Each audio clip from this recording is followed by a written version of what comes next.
generals. And let me just take a moment to see that I'm on the interwebs.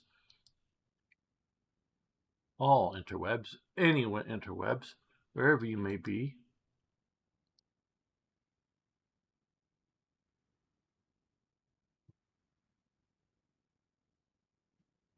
I think I'm there.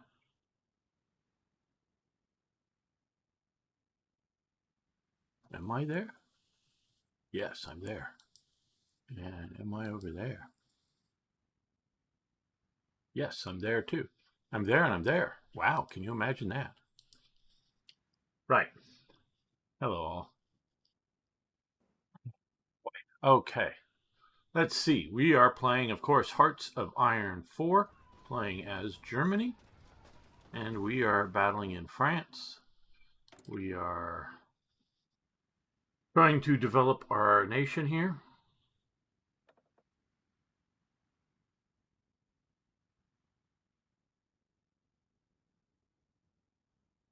Someone wants. And hey, Sing! Good to have you here. I'm doing very well, actually. How are you doing today? Okay. The reason I'm not picking another political advisor is I'm looking for, waiting for some better ones to show up and not just spend my political capital swapping back and forth.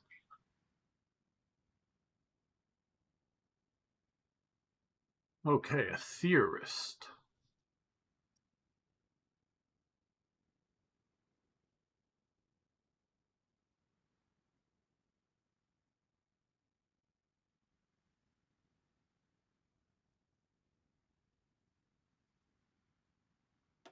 Material designer. Mauser.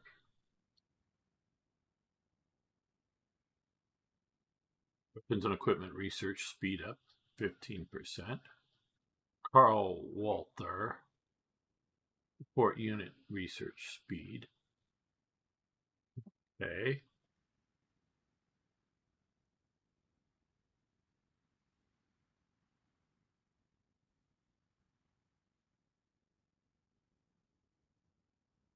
Walther was a firearms manufacturer.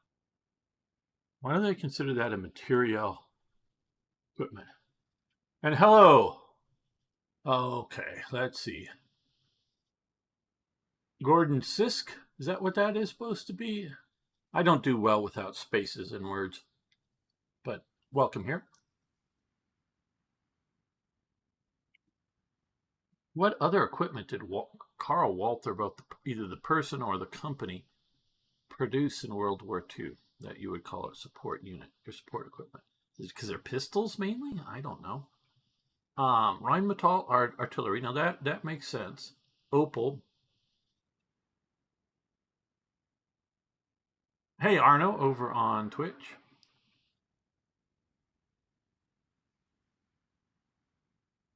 You're very welcome. And yes, good.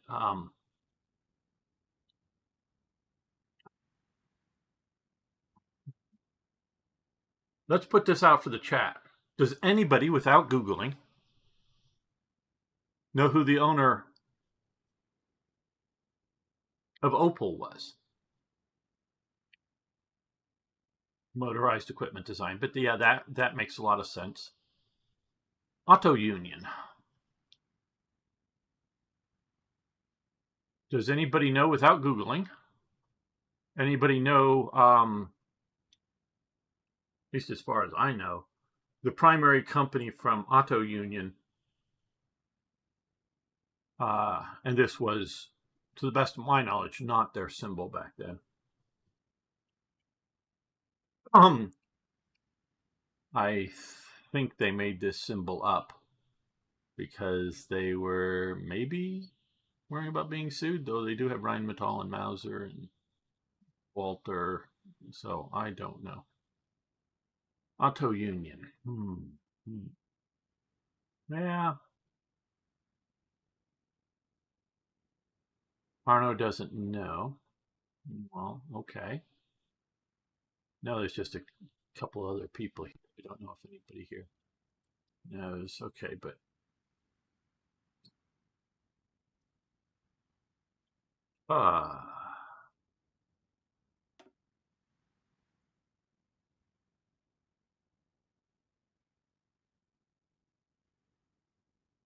light tank armor technology.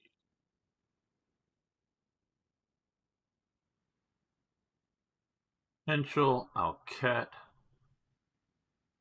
Okay, yeah. Daimler Benz.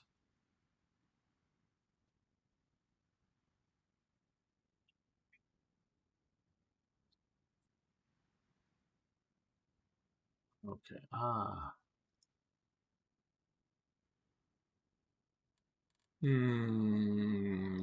trying to think here. I'm going to be doing some artillery development fairly soon here. Time to start doing, or soon to do some engine improvements for armor equipment. Support.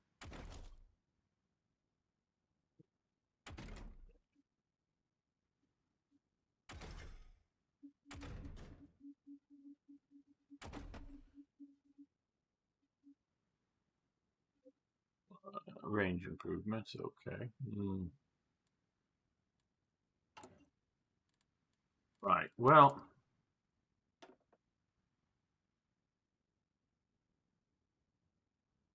Porsche heavy tank designer. Yeah, Ferdinand Porsche, yeah, probably. Man, armor technology, ability, attack, speed.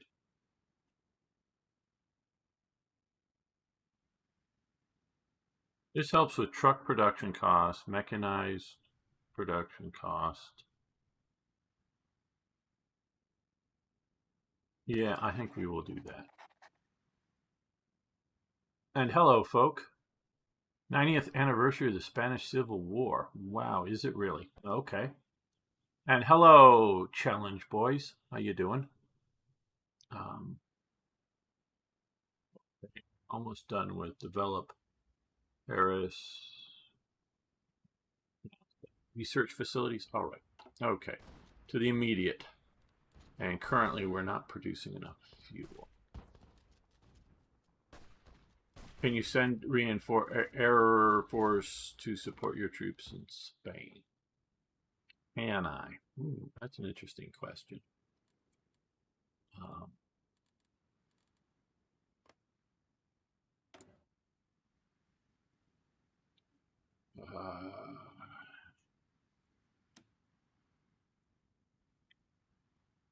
Send air volunteers. Yes, I can. Let's go back and figure out, do I want to?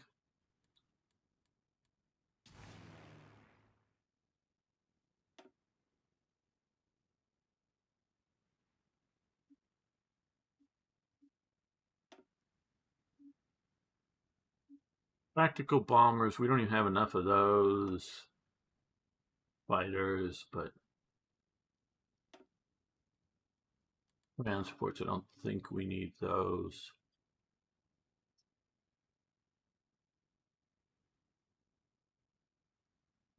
And Arno, hello Arno over on YouTube as well. You should be able to link them to your troops. Yes.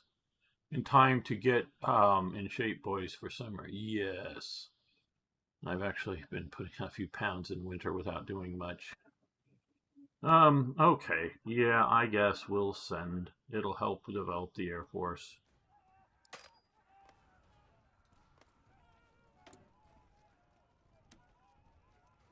Let's do that.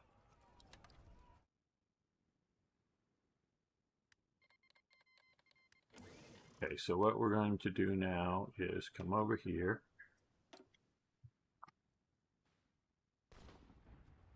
And find an air base. One over there. There's one here. Down in Seville. That's part of what I don't like about this game is so few air bases and whatnot. Send you down to there.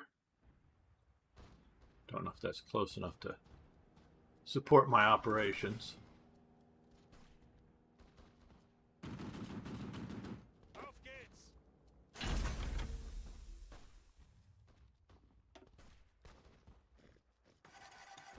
Okay. Well, that's maybe not close enough. Well, the bombers would.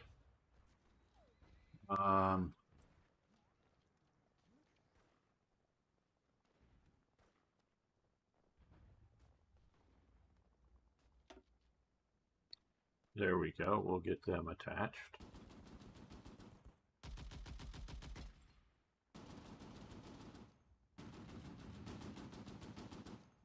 Oh, they shifted location. Maybe if I attach these guys too, would that be close enough? Not really. Not by much. Okay, we developed a research. Slots are added, available special projects, facility with unassigned scientists. Okay.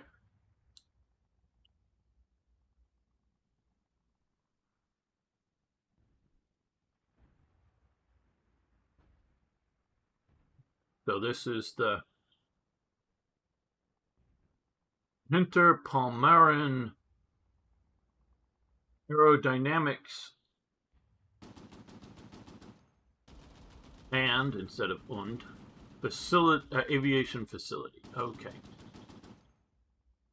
We could do Walter von Braun, rocket specialist, brilliant theorist, right, yes. Jet expert. Hans von Ohlen, yes, I know who he is.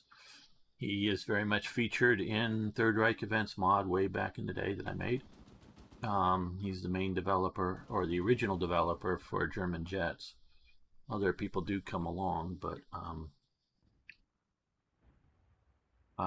guidance system experts for guided bombs, Max Kramer. Kurt Tonk, aircraft specialist, yes, I would agree that Kurt Tonk. And fast learner, scientist. Okay. Manfred von Arden, electronics specialist. Okay. And Conrad Zeus, he did that sort of analog computer electronics specialist. Right.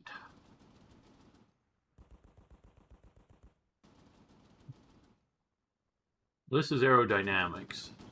And he's an aircraft specialist, project speed, and scientist gain. So we're going to do him.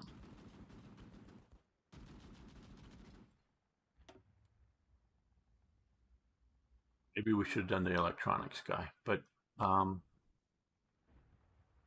okay, jet engine, axis, jet engine, don't know how that's different. The V projects, RBM, don't know, aerodynamic, don't know what that is, and Comet. Well, maybe I picked the wrong guy, but go with him still. We do want radar. Start.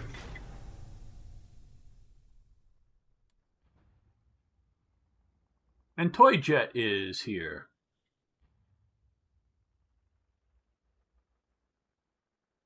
Jet engine, yes. Okay, so research slot empty. That's what we were last looking at, but we're going to come over here and we're going to, because we are doing okay 48 days. This time we should be stocking up. Well, we are in 37. Yeah, we should be stocking up more oil, but this will get fuel gain from refineries plus 50%, so we'll definitely do that. Okay, now we're going to come over here and get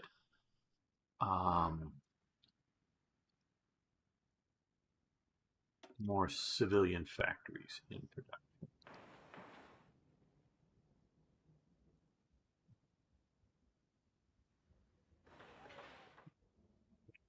That, and let's look for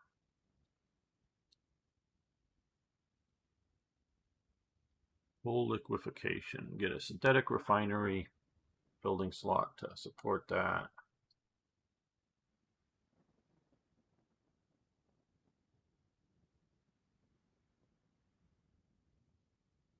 Yeah, we're going to do that.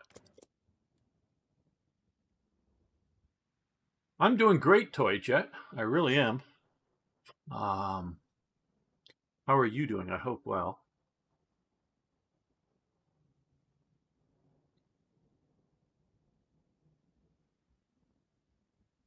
Although I really haven't been out of, well, no, let's see. Yeah, I did go out of the house a little bit yesterday. We had snow a couple days ago, and it's definitely going away, but just sort of put a crimp in my style for a couple of days. Not a lot of snow. Well, just came home from dinner with my mother. Well, very good. Hope it was something good to eat.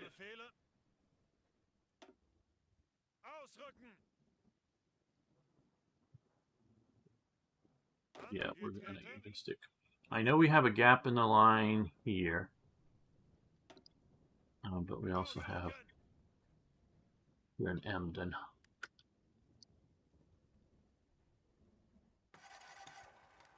Here we have more gaps, definitely.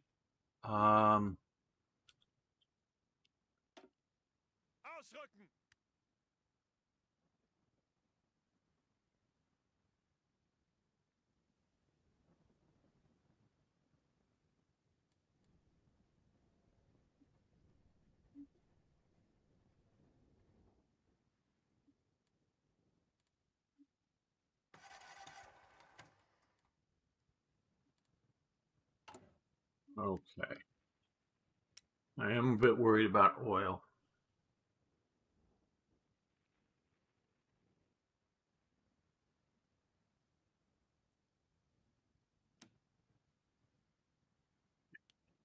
Refinery. So I do want to stock up more. I'm just having one armored division and those 2 air units that are operating, and yeah, we're doing some fuel gain, but not a whole lot. Well,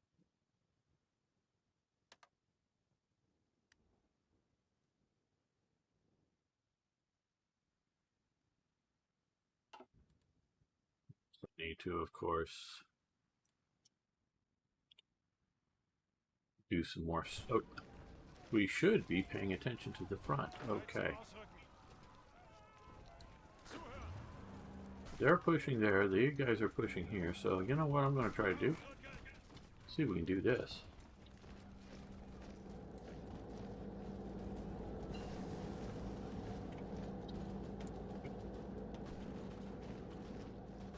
And fuel refining 2 here, which we get.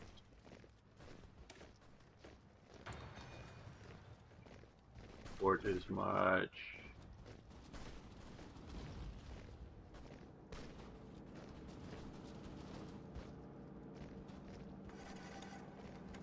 Good morning to you, Januska. Okay, well, we've just taken Madrid. Now,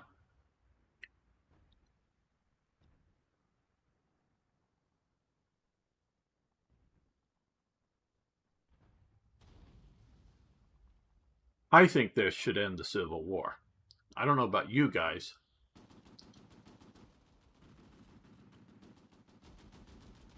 Ah, good. Good. Toyjet. That sounds bread, meat, veggies, and cheese, yes. So,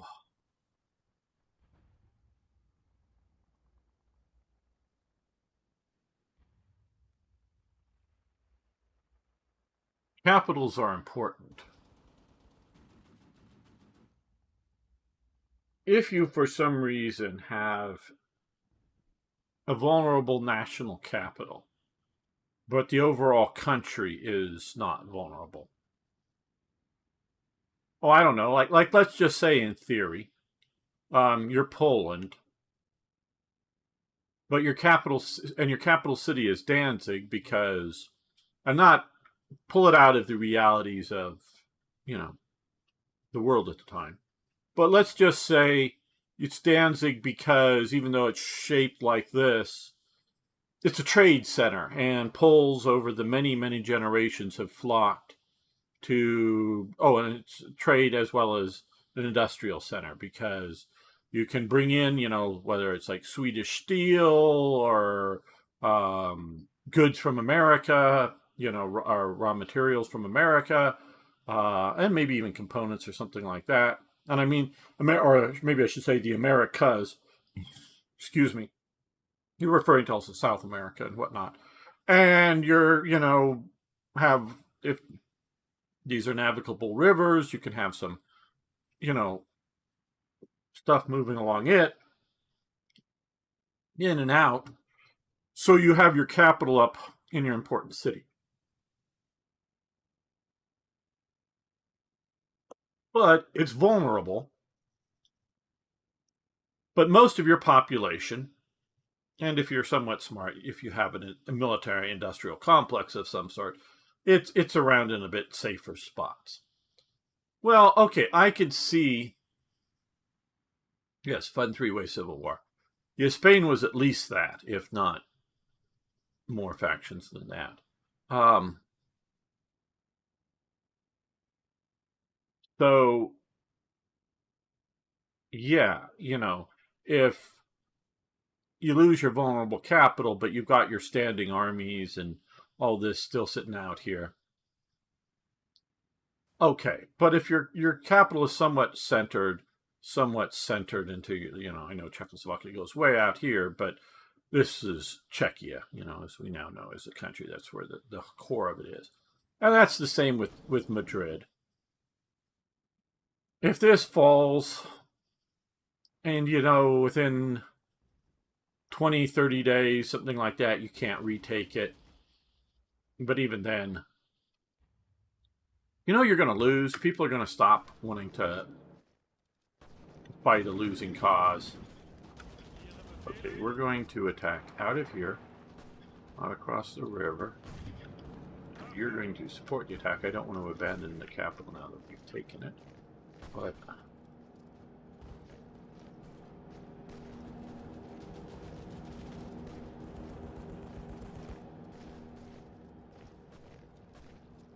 move to Madrid.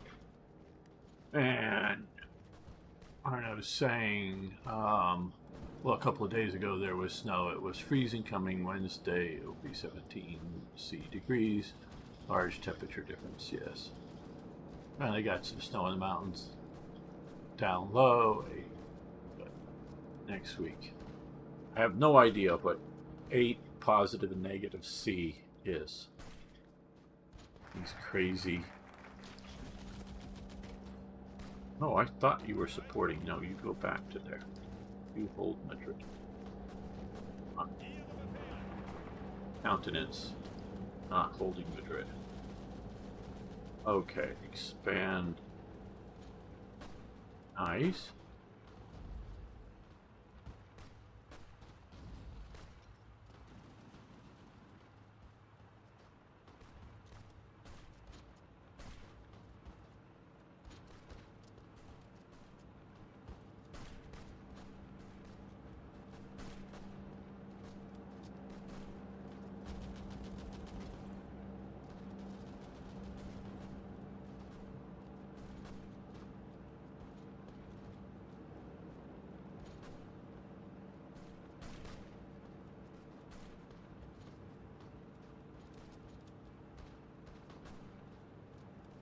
Let's do that. 70 days. That's the time for here.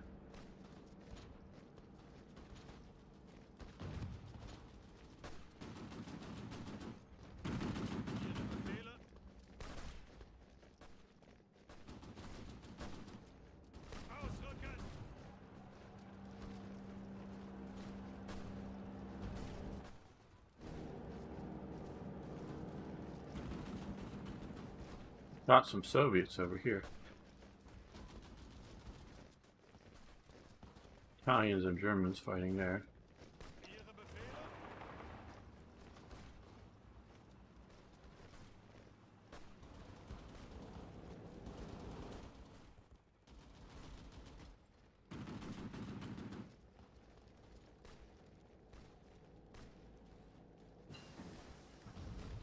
Okay, dispersed industry.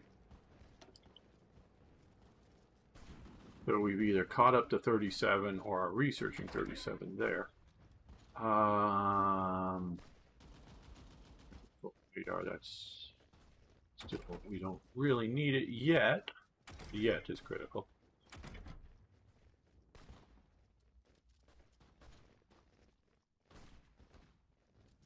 Okay, we're going to wait on that.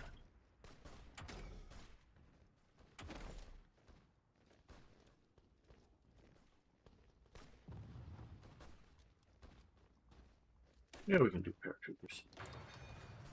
Make Goring happy. So projects completed. Flame Panzers.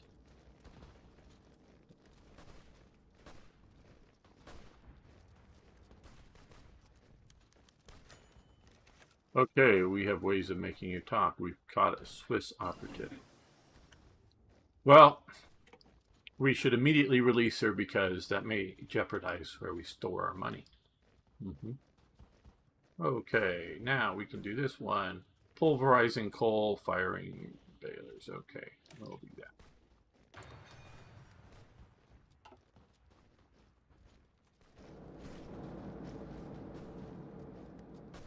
that. Okay, we've taken out.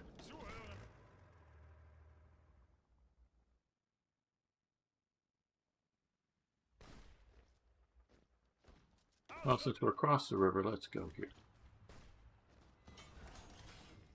And let's do a fuel silo here. Build it down in Spain. Let's put it up here.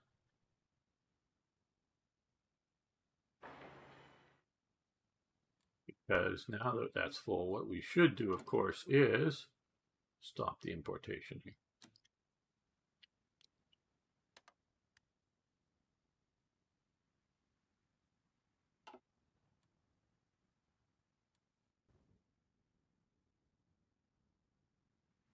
I bought new tires for ATV plow and have used it 0 times this year. Normally it would be, yeah. I don't know. Does anybody want to hear me rant about climate? Or watch me play the game? Or like one of those coin operated machines. Put this token into gamer, you know, you get this set of responses. Influence, yeah. Okay, Arno says no.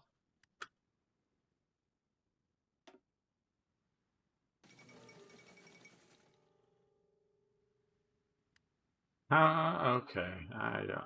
Yeah. Haven't even been threatening any of our neighbors yet. Could be starting to push on Austria soon. Okay.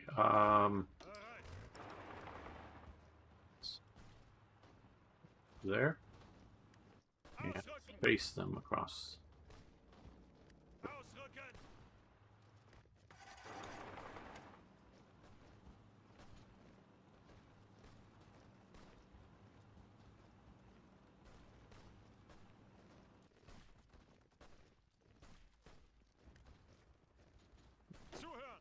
You that way so we don't get cut off. They're no longer on the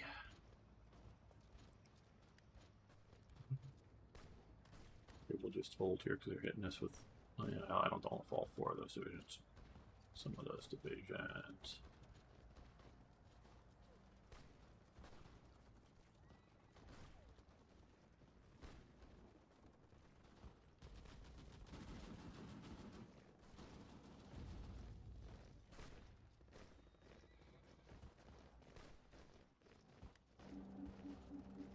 Okay, what's Toyjet saying? Bond and Odin, we know the rant by heart at this point, yes. I agree with Arno, yes. Gamer's World War II game lasts longer than World War II. Well, I don't know if it's quite that long. I have not played a game for 5 years. At least not for the YouTube channel. Okay, you keep moving. You now have back there because, like, they got that Soviet Mountain Division. Okay, let's take the port.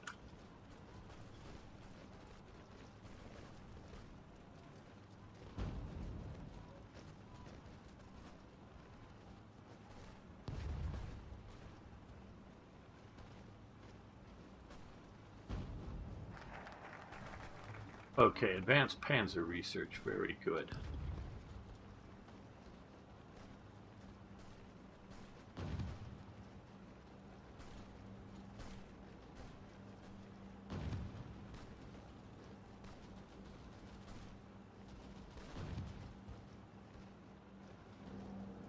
Okay, we're going to do dive bomber program.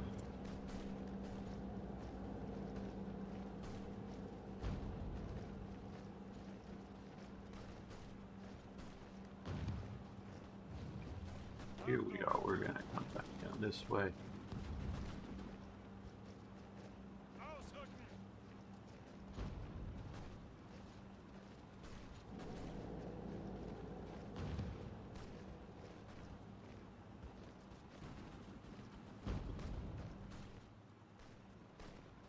And what's Valencia?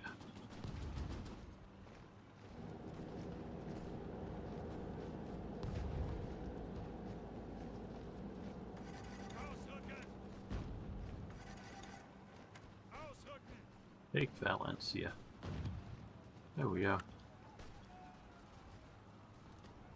Hopefully, if we get cut off here, like I expected we would, we'll get supplies into the port. Oil processing, very good.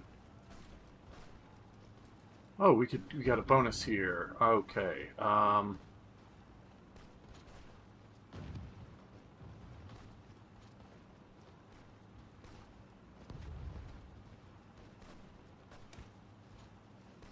Use that now.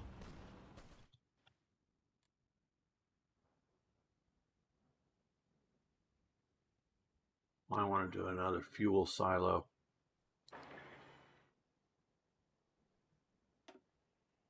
And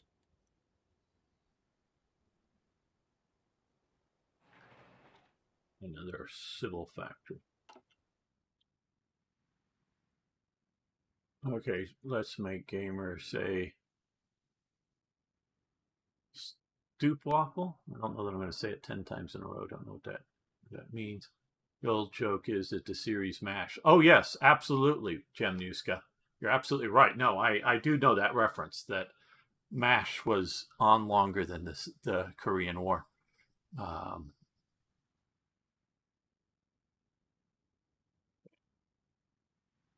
An alien invasion. How's the Air Force doing? Well, overall, you mean, or in Spain? We don't have, well, we have some, some units here, obviously, but we don't have a whole lot. Later wing tactical bomber. Well, we're doing actually fairly okay, I guess. But here they've moved here.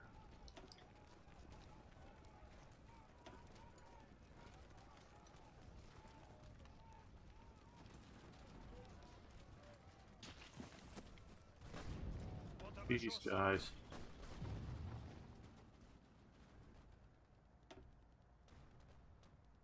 They're still supporting here, or trying to, or something.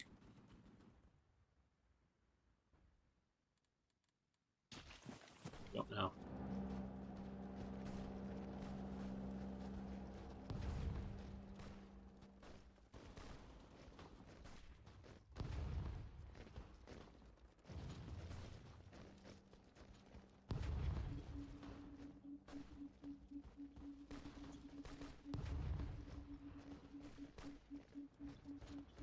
Hello, Sing again. How you doing? It's Sing over on Twitch as opposed to earlier it was Sing over on YouTube. Okay, Yugoslavia requests sales. Divert fighter production for their order.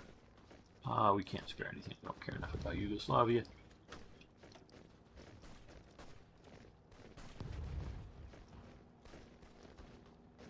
Okay, so we've done dive bombers. Could do combined arms.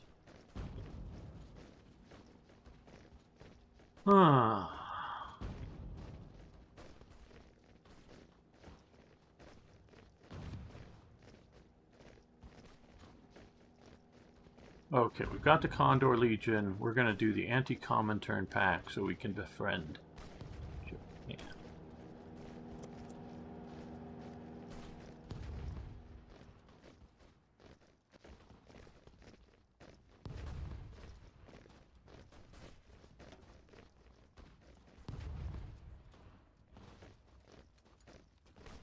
Well, we've got air supremacy.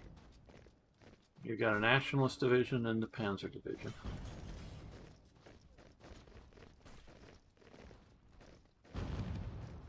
Getting more reinforcements, but are not in good shape. Many of the units. Either they rarely have any equipment and or they are very barely organized. They do naval landings here? I didn't pay attention.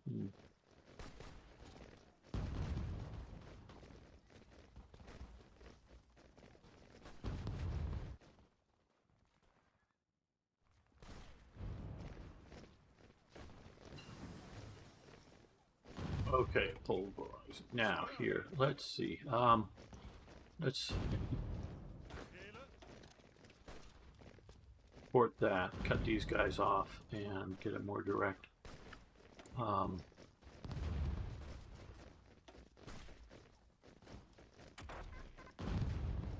Connection. Okay, we're in January 1938.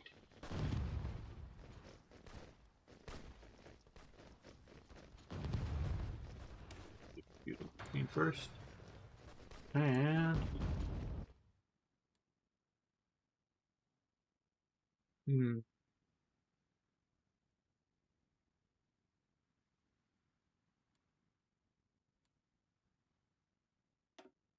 let's do a military factory.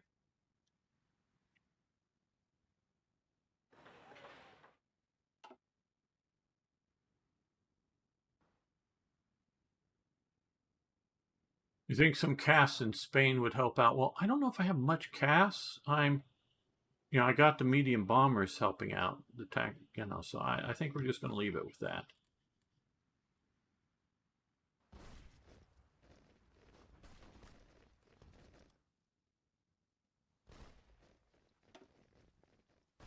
These guys are there. Where are the other bombers?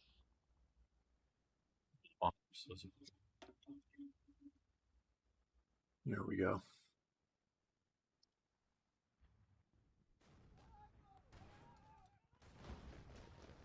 I don't know why they went to where they went to, but I guess so. Okay. Let's take out that division there. Anti-Comintern pack, and that would allow me to. Now here's a historical. You don't speak Telugu. Okay, see?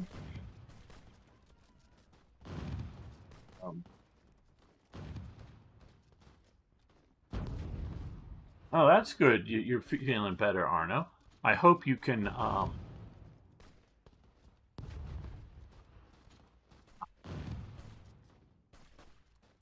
join us tomorrow for War Thunder. Hope you're feeling up to that. Okay. I would love to hear your guys. I'm going to give you mine, but I'd love to hear you guys as much typing as you want to do.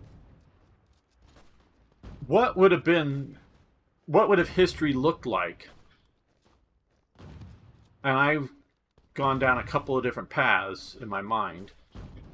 Had Germany stuck with the pro-Chinese viewpoint and not gone pro-Japan, what do you guys? How would it have been different? Materially, would it have been different at all?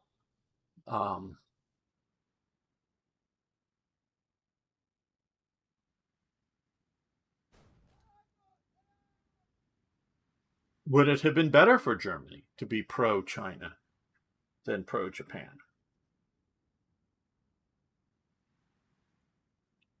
Let's go down this one rabbit hole. And I would love to hear your thoughts, because I know some of you've thought a lot about World War II, maybe not about this issue, but about World War II, and I'd love to hear what you think. But let's take this scenario. Take a drink here.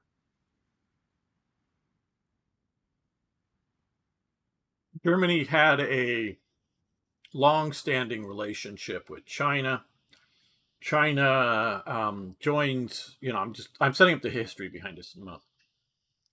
China um, joins World War I on the Allies, well, the Entente side, mainly to get the German possession of Qingdao down here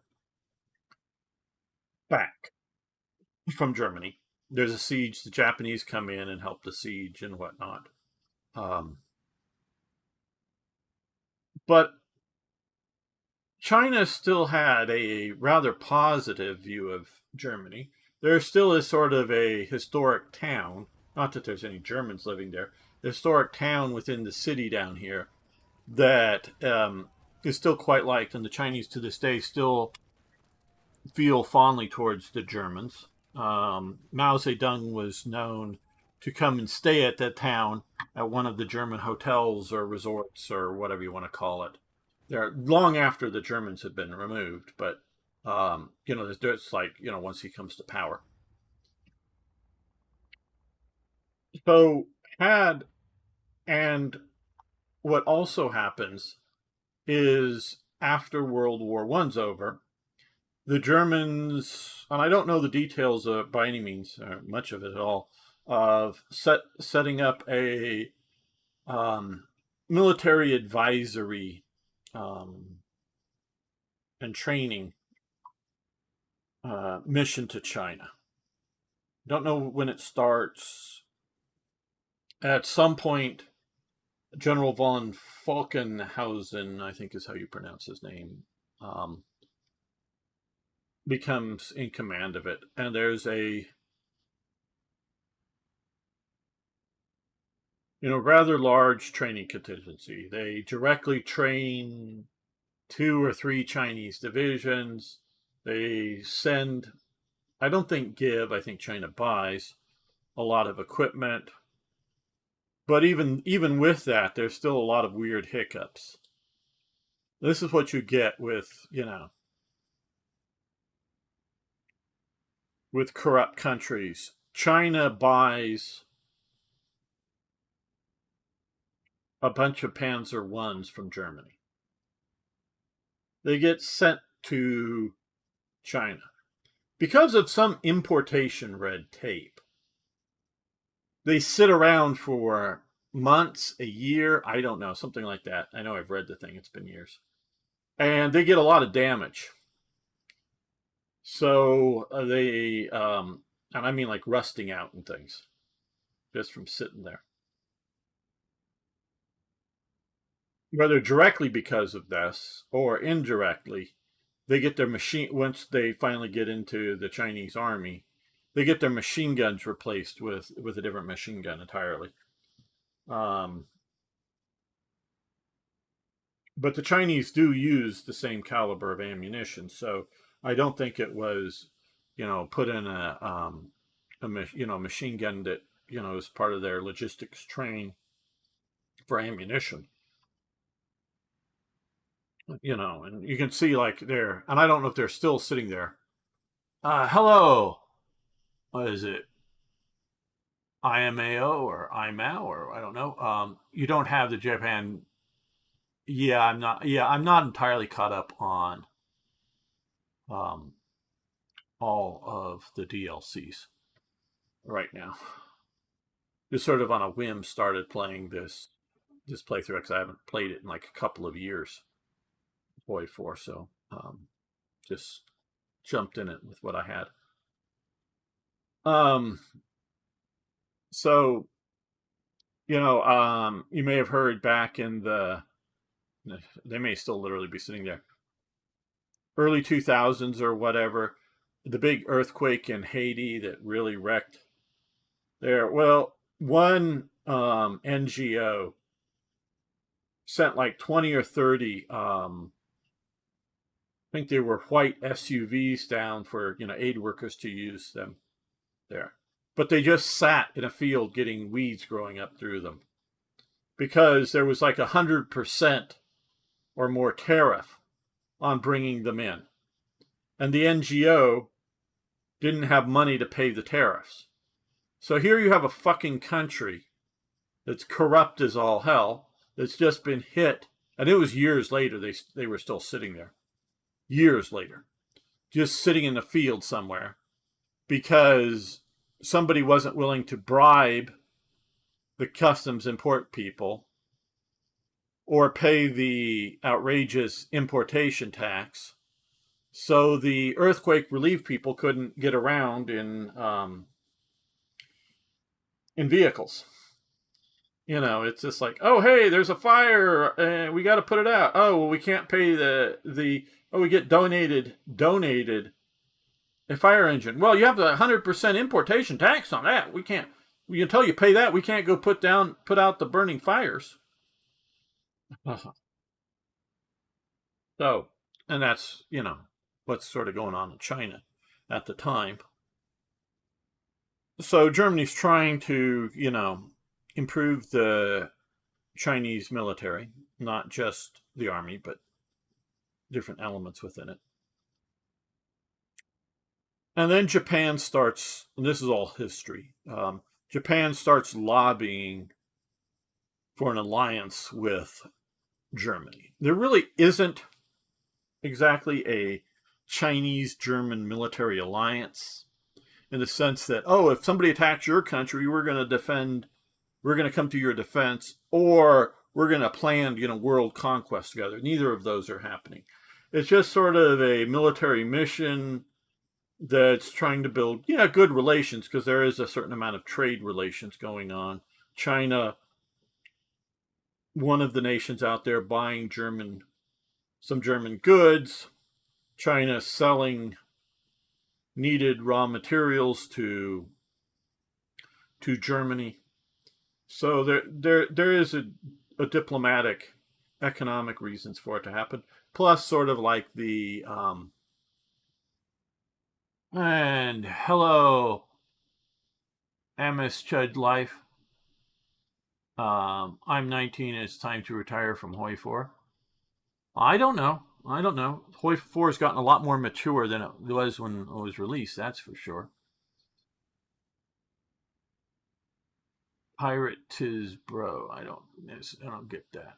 Okay. Pirate it? Yeah, I'm not going to pirate it. If you're a streamer, you don't pirate things and then stream it. Come on. They might even give it to me if I asked. But maybe not. They've changed people over there so much that I don't know them anymore. The new ones. I used to know the developers somewhat. Of Hoi 4. So, okay. So Japan basically wins the tug of war with China over who's going to be besties with Germany. But let's just say they stuck with China. Hitler sticks with China. And Japan attacks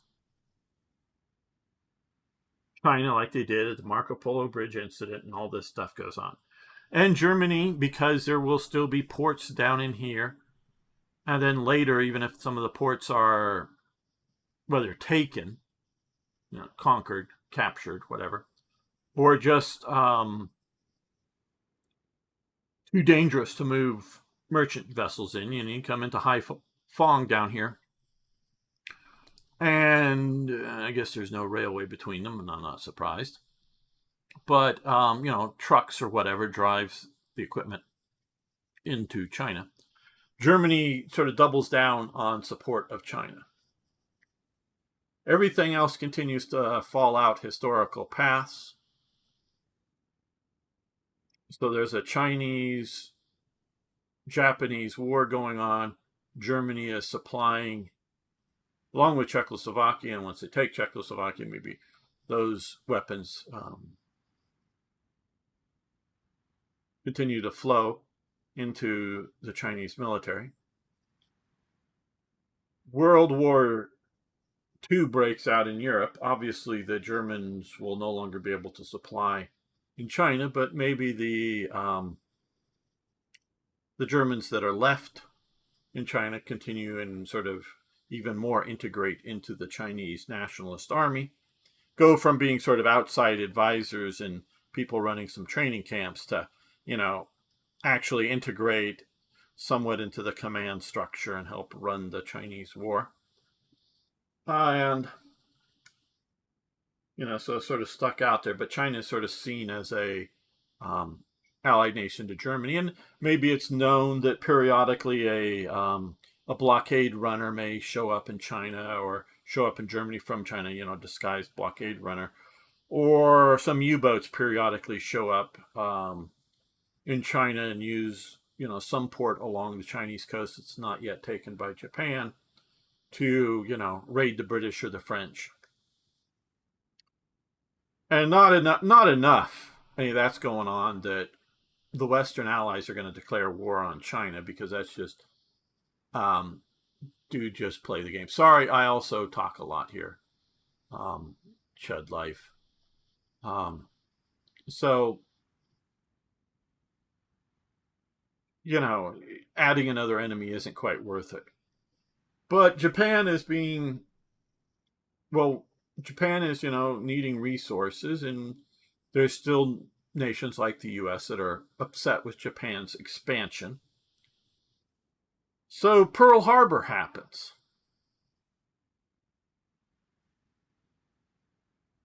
And the attack down in Singapore and the Dutch East Indies happens. And, the attack in the Philippines happens. All of that happens. Now the US comes into the war as mad as hell. But Germany doesn't declare war on the US. The Germans, the German embassy in Washington actually, sends, how can we help? How can we help you fight the evil Japanese that are attacking our ally China? By the way, can we use your ports to have submarines show up in once in a while? Then the U.S. probably would go no to that. But America mobilizes and goes to war with Japan. And yes, we can look at the realities of this, of what's going on in the world. And if FDR is president, he wants to go to war with Germany. But it may take an extra year for America to get finally entered into the war against Germany. What would have happened had Germany and Italy had a full year additionally without the Americans? And the Americans, for the time being, not completely cutting off, by this point it's just really Britain, but, of weapons and resources, but slowing down. It's no longer, the big urgency is to get America up and fighting against the Japanese. So weapon deliveries are slowed. No weapon deliveries, no resource deliveries, no anything to the Soviet Union. Delayed a year back from whatever started. Whenever the first shipments of particular things started, it's delayed a year from that point. So the Soviets have a year's delay on all the 100,000+ American trucks that eventually get delivered. All of that stuff gets delayed. And Germany isn't facing, the Americans may be enforcing their, don't come to the Western Atlantic and sink ships. They may be out here, patrolling like crazy with destroyers, but none of them are following convoys to, all the way to England. None of them are patrolling around here. There's no buildup of American air power for a year. How would that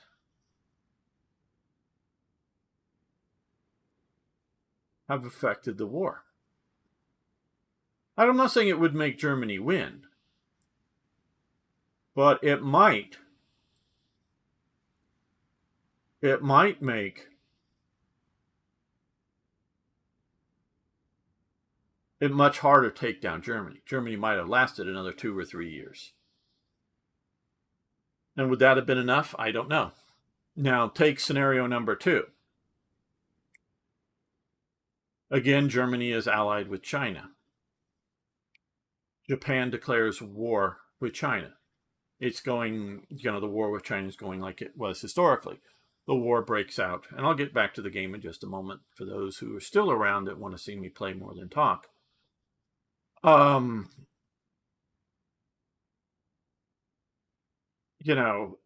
war breaks out in Europe. It's going its historical path. But the Western allies and America, who's not yet a Western ally, put no serious limits on selling steel and oil to Japan. So Japan is fighting in China, reasonably well supplied. China is seen maybe not as a core Axis member, but as a co-conspirator or something. They're wearing those German-style helmets, the Stahlhelms, and whatnot, and goose-stepping around China, and so these are German allies. So now you have one of two scenarios. One, that this might help out Germany from that point, is that there is no attack on America or the British and Dutch down in the East Indies. So those resources down in the British and Dutch East Indies continue to flow into the Allied war effort. Oil, a lot of rare materials, rubber, that kind of stuff really flows into them and keeps their war effort going. But America doesn't join the war, period. FDR can't get the American population to join him in a war in Europe. That would maybe help out Germany. Or the other option is FDR does get the Americans into the war, but Japan joins the Western Allies as an ally, and so you no longer have any diversion of British, Australian, New Zealand, Indian armed forces to defend against Japan, because they're now the big potentially aggressive military power in the Far East is now firmly an ally.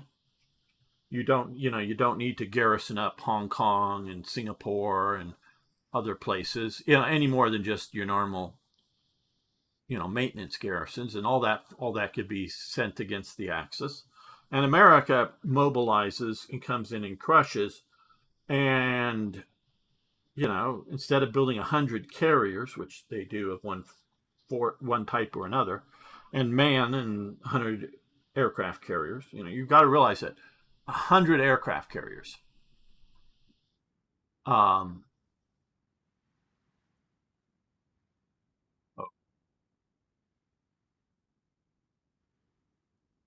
just play the game. No, not multiplayer. Hello, Ken Kenreich. How you doing? No, just single player. That's the funniest comment I ever heard in a while. Don't know which comment that was, but if it was one of mine, thanks.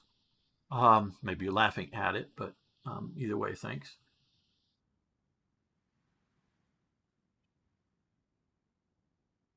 But all those resources to build, maintain, man, put all the aircraft on 100 aircraft carriers. You don't need 100 aircraft carriers to fight Germany.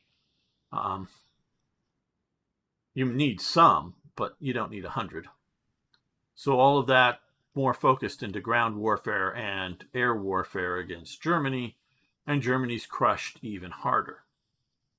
So I can spell out scenarios how being an ally with China would help, and I can do scenarios how being an ally with China would be much, much worse than being allied with Japan. And Hussein Kuzu, I cried when I couldn't play this game. Imagine you're being so stupid you can't even play hard for.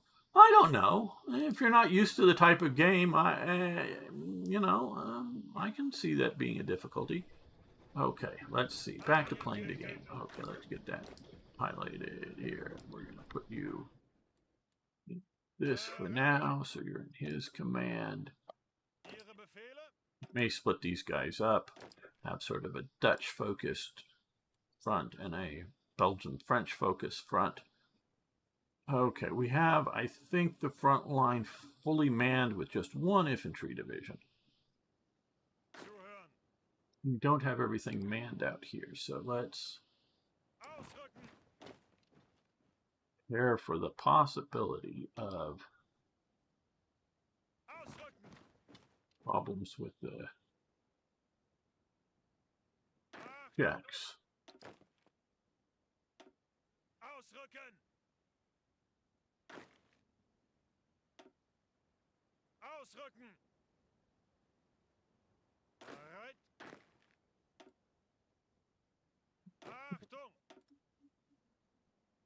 Okay, Eastern commands. Right. Okay. Now, national focus. So we're going to befriend Japan. Now, I want to say this. I'm going to befriend Japan instead of China, because I don't think the game really sets out good potential, alt history options worldwide, like America staying out of the war or something. If I thought they did, then I very well might go with a pro-China alliance.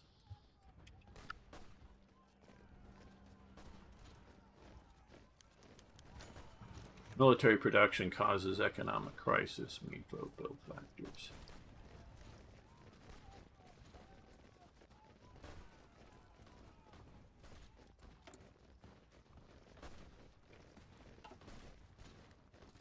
Keep pushing before they can get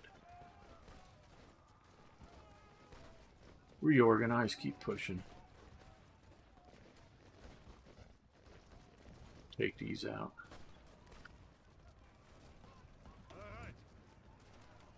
Soviets have a tank division here. You want there. Let's go down here. This is their alternate capital. See if we can take that.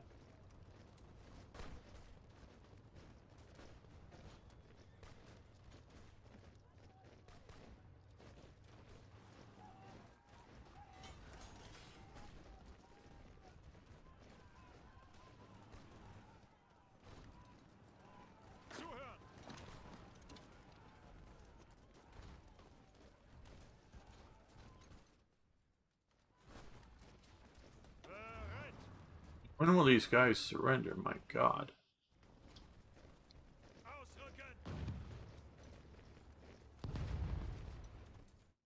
mean, the war is lost. Why keep fighting? I know, because you're a stupid AI and you just do what you're told. I get that part, yes. But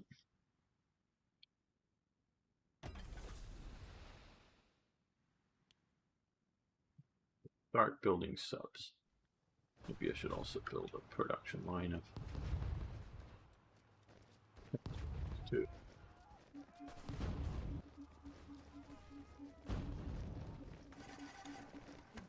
So now we're going to join these guys and attack into here. And we're going to attack this way.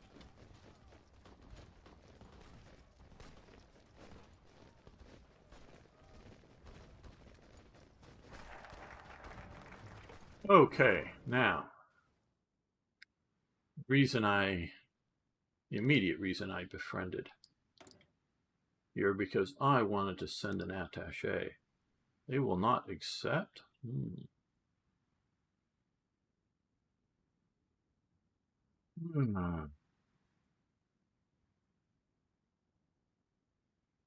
Yep, here's. Maybe, but I'm not going to send volunteers. I already got it.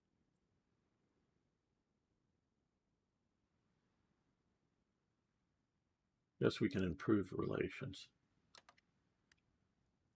Now they should be trying to. Oh, Japan rejects our non-aggression pact. Wow. That is startling.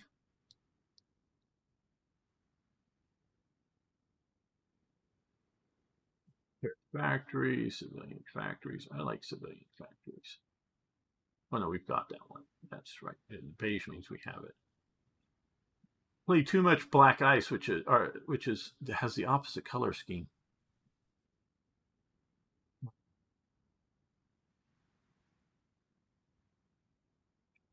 Okay.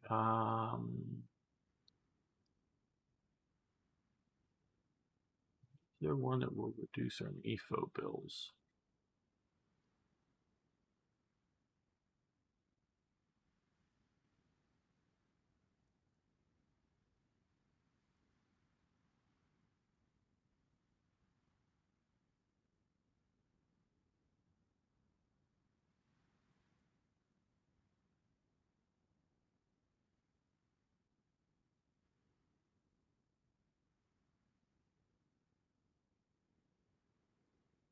Let's do the Führer principle here.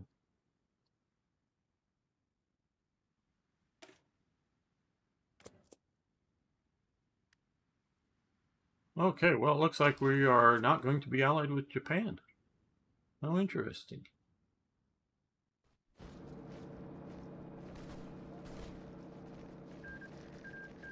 Okay, we've won this battle up here, or the nationalists have won, maybe I should say. We helped, but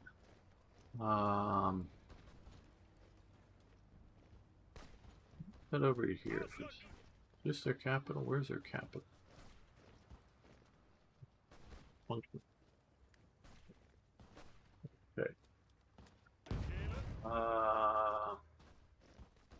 Clicking this drill.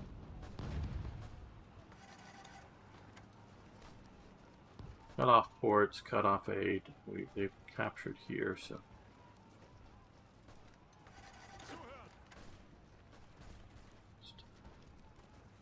That is. Could you just need to improve? Maybe.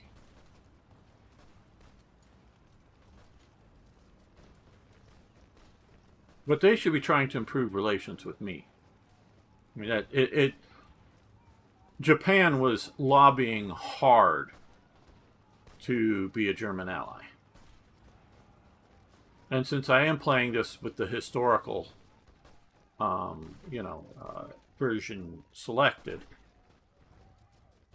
they should be pushing to be my ally. Oh, somehow they broke out. Oh, God. No wonder there's still a capital here. Okay.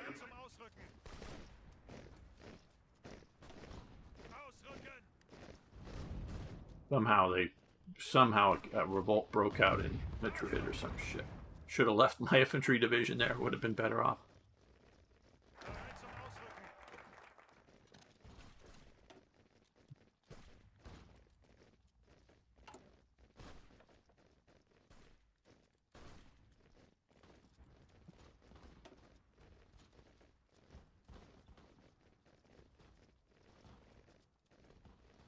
"14 days is not currently the country leader, is appointed Reichsleiter and descends to the inner circle."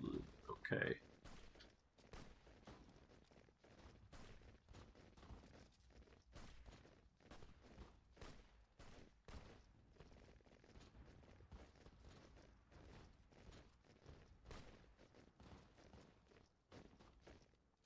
Yeah, let's do this. Maybe I should have been doing that much earlier, but...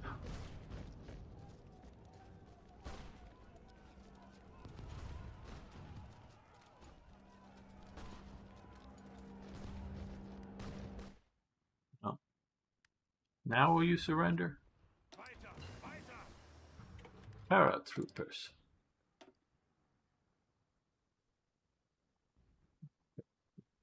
Gate. So let's start with MG34s and 50mm mortars.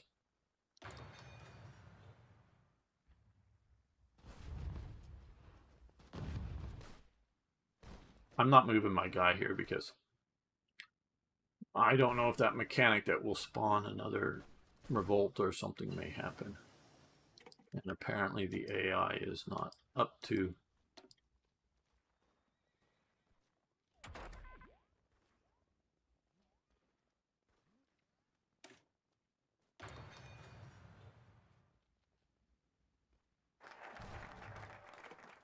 obtaining.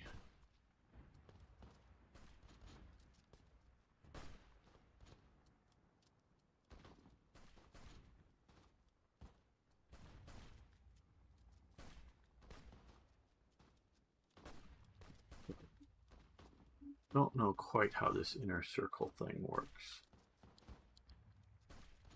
Thought we could fill all of this out.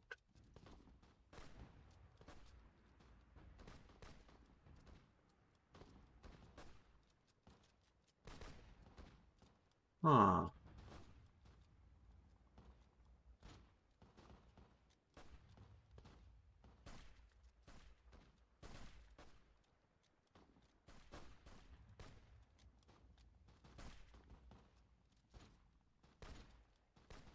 This focus can only be started by Fritz Todt after having completed the focus. Okay, do I? Good. Watch a YouTube video on how to deal with this.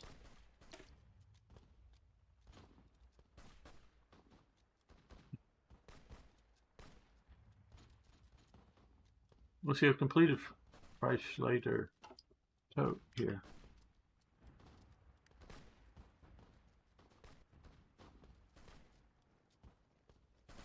The inner circle do focuses by themselves. Okay.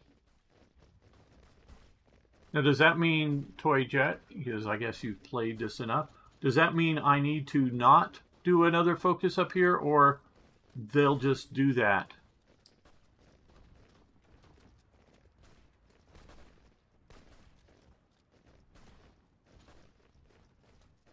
So we only do one every 175 days. Okay. Okay, maybe I should have done this at the very start.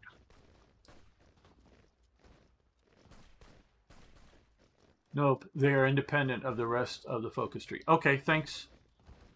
Thanks, Toy Jet. So I'll just let them do their thing, I guess.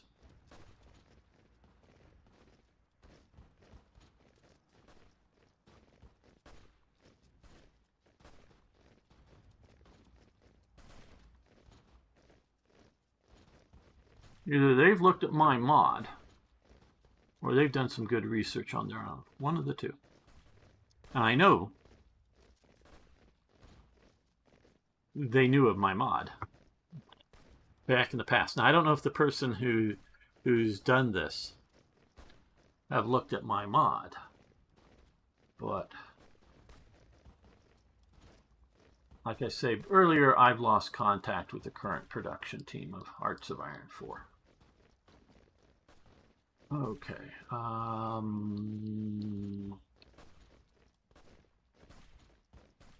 Let's do this deal with Sweden. We'll just do that. Go for the west wall. Well, maybe eventually.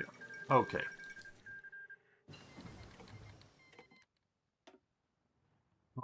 Okay, so we got all the 37 technologies here that we can get. Obviously, we can't do that line because it's mutually exclusive. We don't need the large airframe.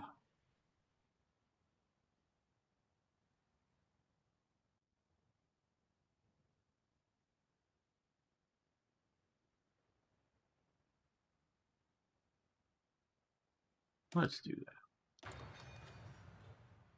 They're coming home, our volunteers, about a year early.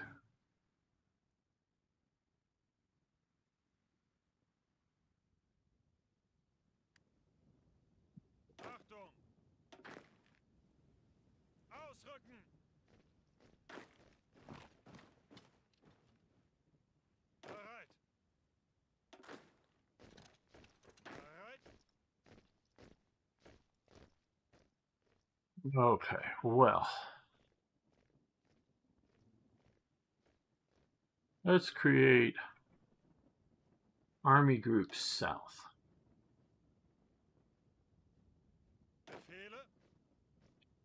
See who we can put in charge of Army Group South. Okay, Paula's.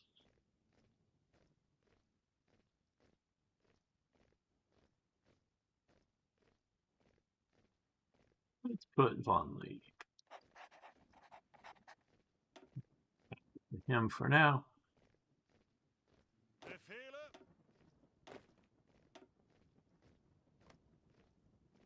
Bereit zum Ausrücken. Ihre Befehle?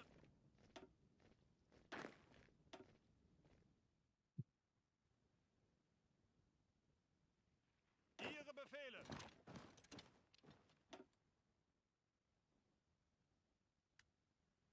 Bereit.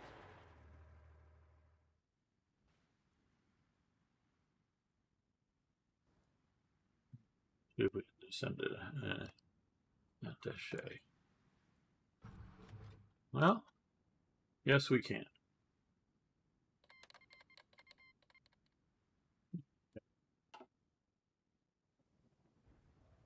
Now we can see what's going on here.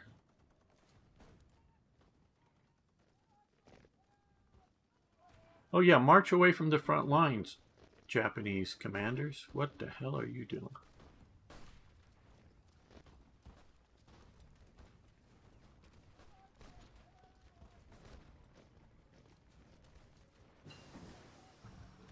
Computing machine, good.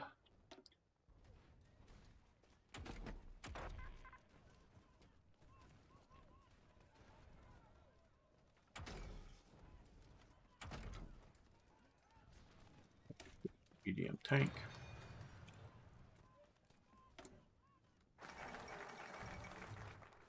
The Panay incident and trade deal with Sweden. Okay, good, good, good, good.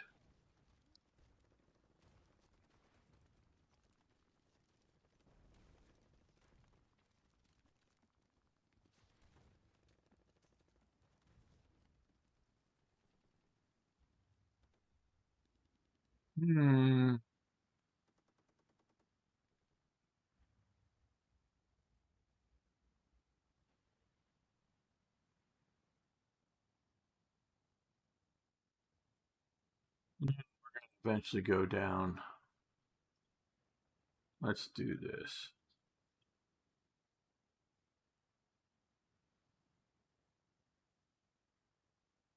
Let's do this.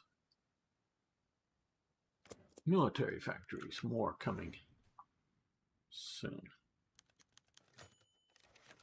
Sweden accepted our trading position. Okay, good. Grants German target economy plus that. Add one off-map civilian factory, trade relations with the German trade. Okay.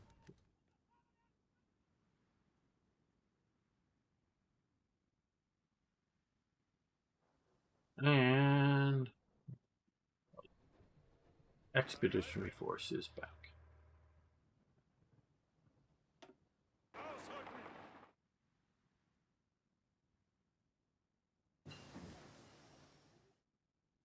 Improved oil processing, very good.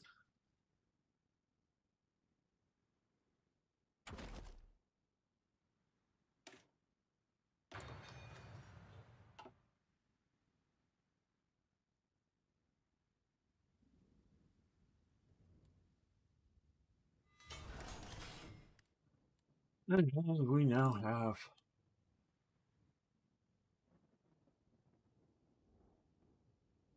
more options available. Synthetic refining. That we do need, I would say.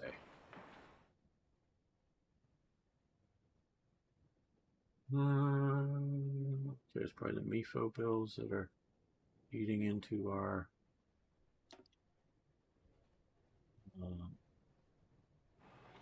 production ability, but that'll come with time, I guess, or is it something else? Okay. Well, I think we've got excess rubber. So, let's do fighters.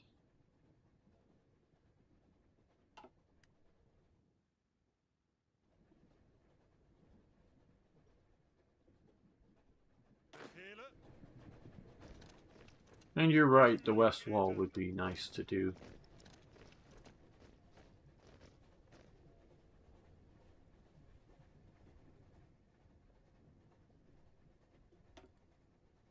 Angetreten.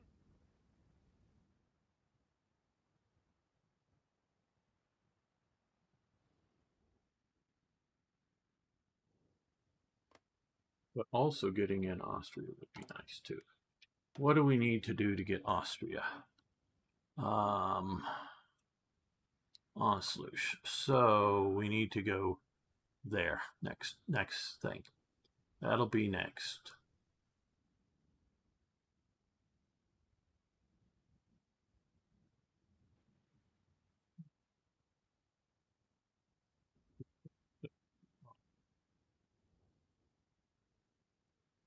Buff Molotov. Yeah, we need Ribbentrop in to get.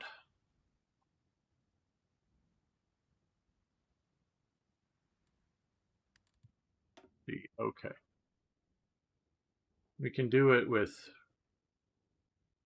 now Ruth in charge as well. Get on Slush, but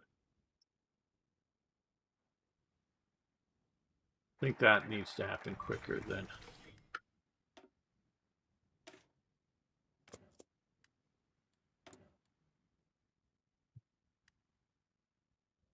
Do close support aircraft.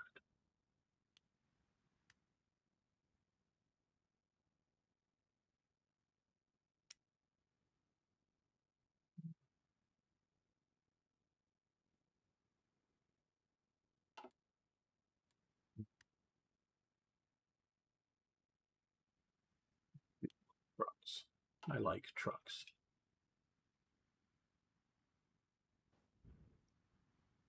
Now is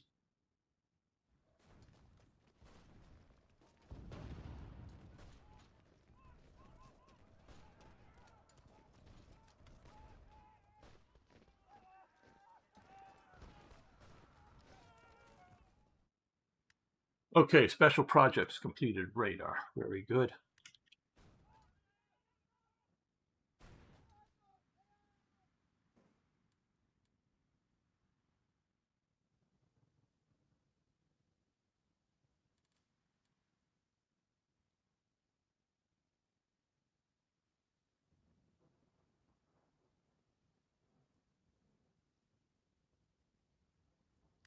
How are our stockpiles looking? Okay, we don't. We've got finally enough fighters and close air support aircraft in inventory to fully fill out our deployed units. We could use more trains, though. That would be really nice. Yeah. But we need more tactical bombers and transport planes as well. We've used up all of our rubber, so that's fine. Maybe trains. Next time we get a military factory that we can use.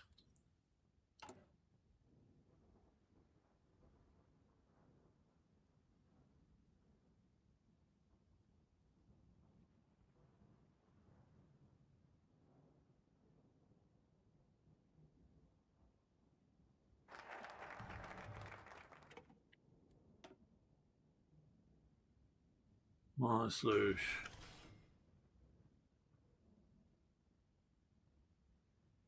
Field. Okay, we need more than 50,000 infantry equipment in the army. Does not have Rhineland challenge met. Okay, well, let's produce convoys.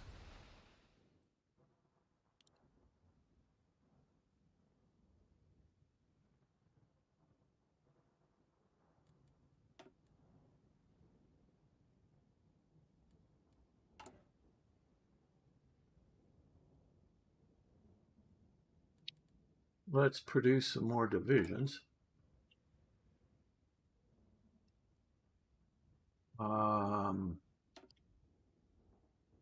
That location. We can't do it out there. Let's do it here.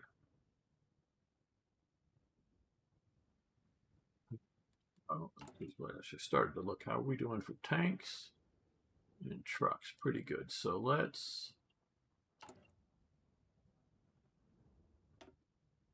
train another, or start training armored units as well. Okay. Now, in the meantime, let's come over here and establish production targets, military factory, 2 military.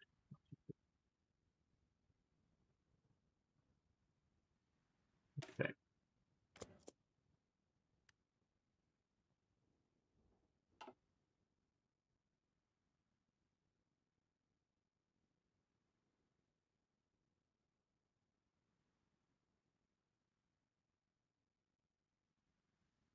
Maybe design an anti-submarine DD. I think that's a waste right now, Arno, because I really don't know how many useful convoys we would have. Oh, we've lost Bloomberg. We don't have an alternative yet. Okay.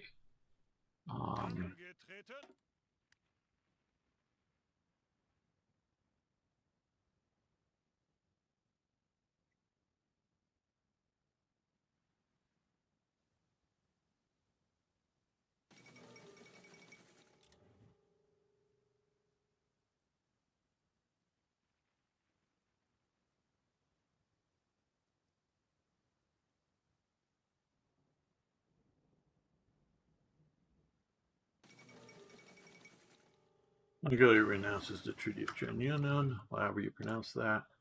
Okay.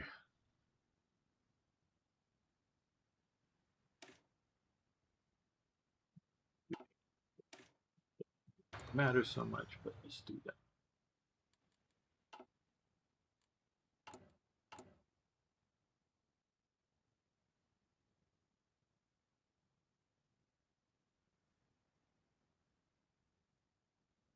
It's easy. Conquer all of Europe, but spare Luxembourg at least. Why? What have they ever done?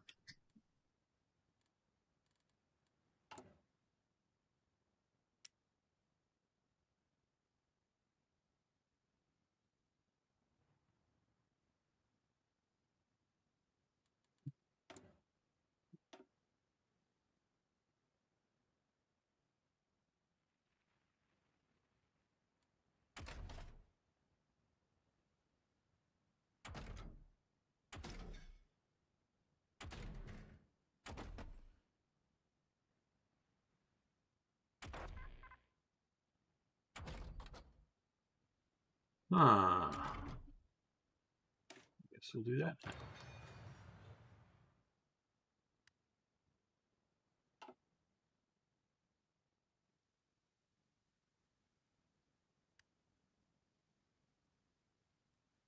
Angetreten. Ausrücken.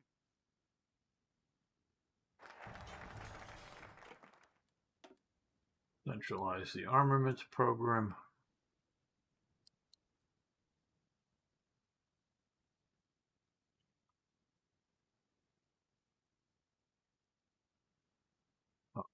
Okay. We've shut that down by our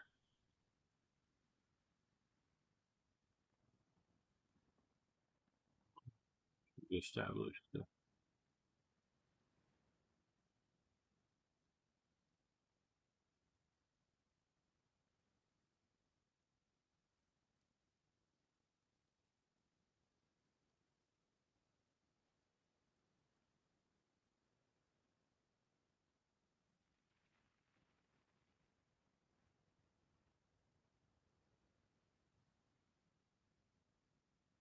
Well, let's do that first.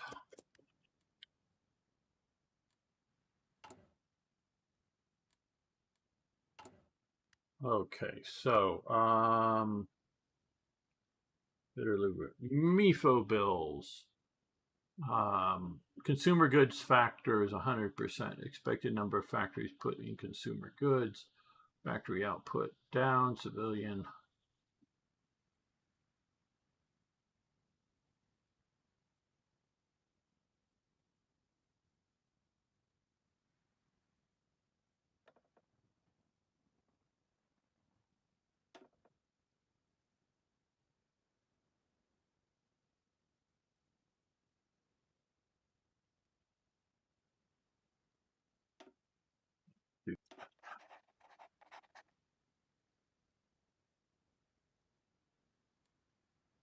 Again, this is the first time for those who are.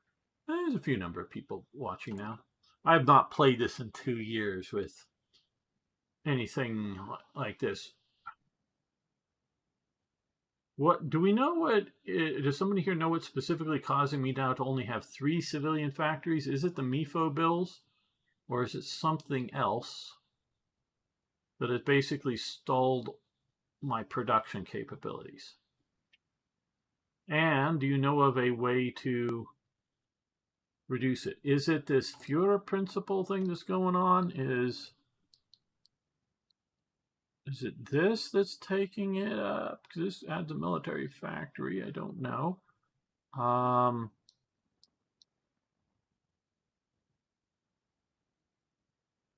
MIFO. Hello, Turnlow. I thought so. They have coastline. They cannot be allowed to be independent. Exactly, ZZ. Can't allow the Dutch. I thought it's a MIFO, but wasn't sure. It does seem rather harsh, though. So, okay, MIFO bills less than. Okay, so maybe we should have seized foreign industry or what? Why? Okay, less MIFO bills less. Okay, MIFO bills less than 90%. MIFO bills. So what I should have done.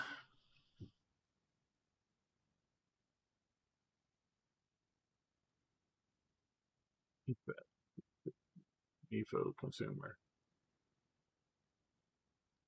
Well, that just adds more. Mm-hmm.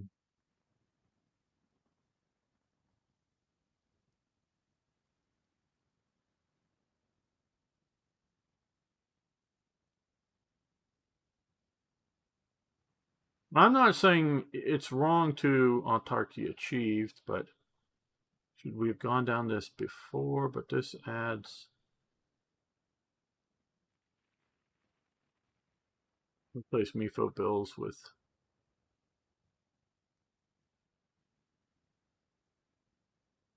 So we cannot do this with our current level of MIFO bills.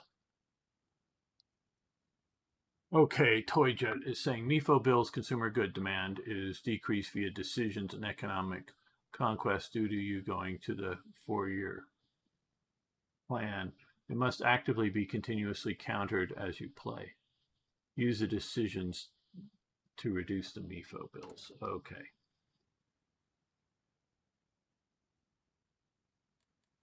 Is here. Cancel MIFO bills. Okay, well.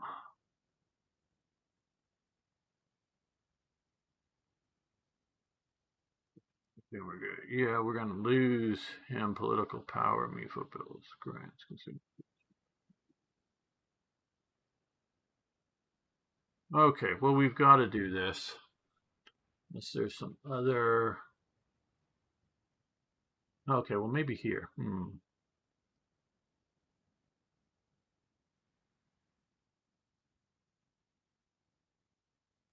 Price control measures. No, tell you just saying under price control measures. Okay. Import tariffs.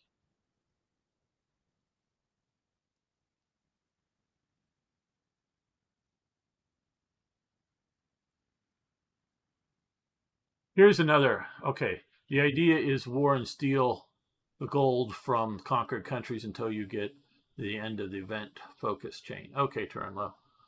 Thank you. Real world situation you probably heard about because it's probably been all over the news on the planet by now, that Trump lost in the Supreme Court over the tariffs. And you probably also heard that everybody now has a new base 15% tariff enacted yesterday. So yay for the Supreme Court. They stopped Trump from doing tariffs.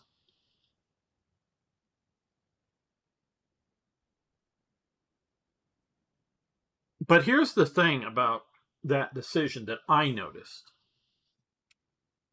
And there's probably to the foreigners out there, and I know many of you, a few of you are Americans, ZZ, I believe, and a few others, but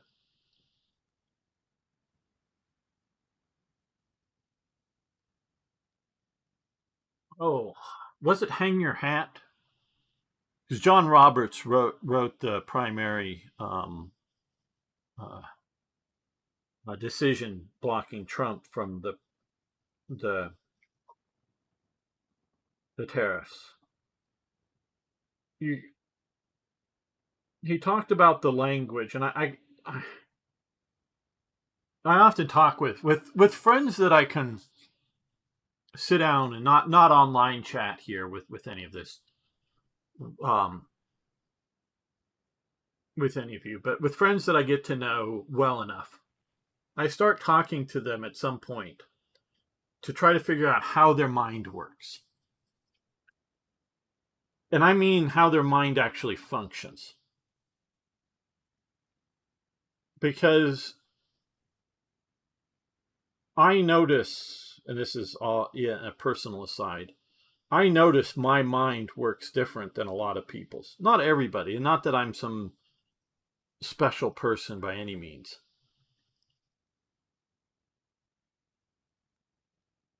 There are people that I know, and I don't take them as being smarter than I am. I take them as their mind works differently than mine. That I know people, and I definitely see people that I can tell that they can just look at something, read something, listen to something, whatever, once, and note that it's important. It's not like I'm not talking like a photographic memory, which sort of is real, sort of not. I'm talking about seeing like a simple quote, and for a time period, not like forever and ever and ever, but for a time period, can quote it. I have serious trouble memorizing things like that. I know December 7, 1941, June 6, 1942. No, not 44, sorry, 44, D-Day, Pearl Harbor. I know some dates just because I'm around them so much. I know them. But I have trouble memorizing things. I think I'm a smart person. Not the smartest person on the planet, God no. I do think I do have pretty good mind, and I've been told this by fairly smart people, pretty good mind that connects the dots, shall we say. Not just sees the picture, sees the dots, but connects some dots and extrapolate things forward. So my mind works in my mind's way, which is different than other people's. So I have trouble memorizing or remembering, a quote kind of thing. Now I remember I'm pretty good at remembering the intent of it. This is going back to John Roberts' thing. When he denies Trump the power to tariff, he doesn't say that the congressional law, the law that Congress, the House and the Senate, passed, and then the president at the time that the law was passed, whoever it was, not Trump, way before Trump, I don't know under what administration, Democrat, Republican, doesn't matter, but passed the law, and then the president signed it into fact. He doesn't say that the law is unconstitutional. Now, to the best of my knowledge, nowhere in the United States Constitution does it grant the Supreme Court the ability to determine if a law is constitutional or not. It just doesn't, to my knowledge. And I've had courses on all of this stuff. So now it was 30 years or more ago, so it's not like it's any time recent. So I know I've forgotten, not just can't quote things or whatever, but I've forgotten lots that I used to know about that stuff just because I haven't exercised that part of knowledge. And it really just comes out of Marbury versus Madison, which is a Supreme Court case that did establish the Supreme Court in determining if a law is constitutional or not.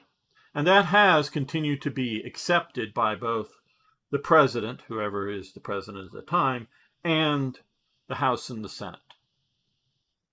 That if the Supreme Court declares a law constitutional, it's constitutional. Now, like specifically, the Supreme Court did say at one point that separate but equal laws were constitutional. So you could, a state could go, oh, we're going to have a school for black children and a school for white children, so long as they can be separate, so long as they're equal. They never really were, but, the concept was there. And the Supreme Court said, yeah, that's constitutional. And then a later Supreme Court came along, decades later, generations later maybe. I don't remember all the dates. Came along and said, no, that's unconstitutional. You cannot discriminate based upon race and have separate but equal. We're going to and we're sort of finding out you can do separate but equal for the genders. Men's spaces, women's spaces. Particularly changing rooms, toilets, that kind of thing. Or we do have under, Title IX and from one of the laws that was passed that, hey, if you spend $1 million a year in your school or your school system or university or whatever on men's sports, you have to spend an equal amount on women's sports, even if women don't really want it and that there's not enough. I mean, the women that play in the sports, oh, sure, they want, new uniforms, new facilities for them to be in, or maintain. So, yeah, those women want it. But overall, men just like to participate in sports more than women. Whether that's a cultural difference, I don't think so, not primarily. I think it's a biological difference. I think male testosterone, especially when you're young, needs to be channeled. I am not a biologist. I am talking out of my ass. I know that, but I do think from experience that men need to channel that aggression, and one way to channel that aggression is into physical sports.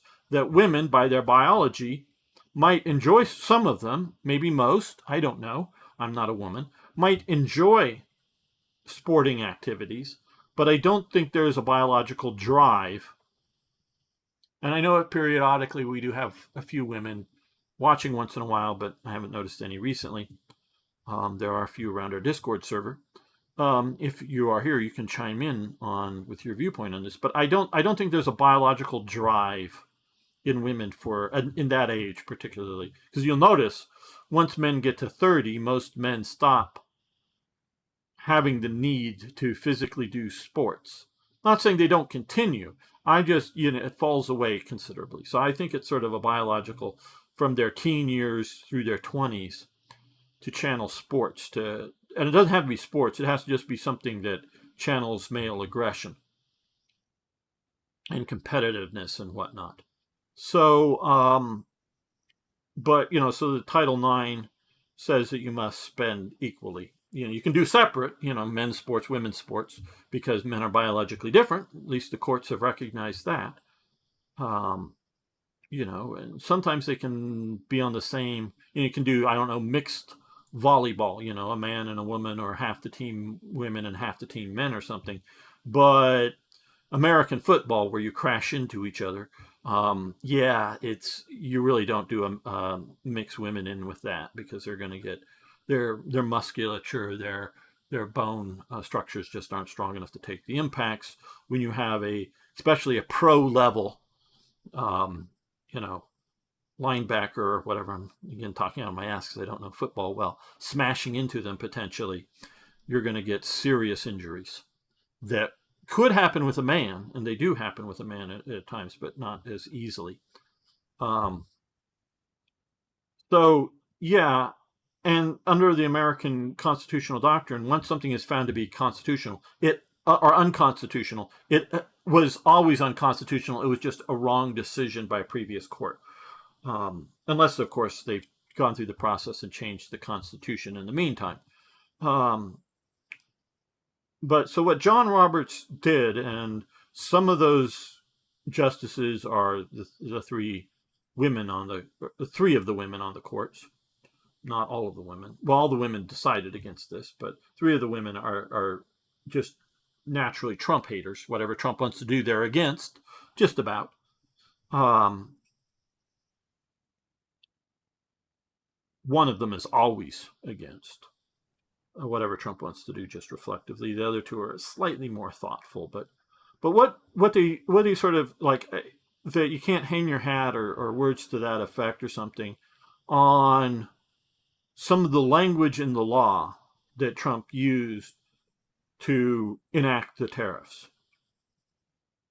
So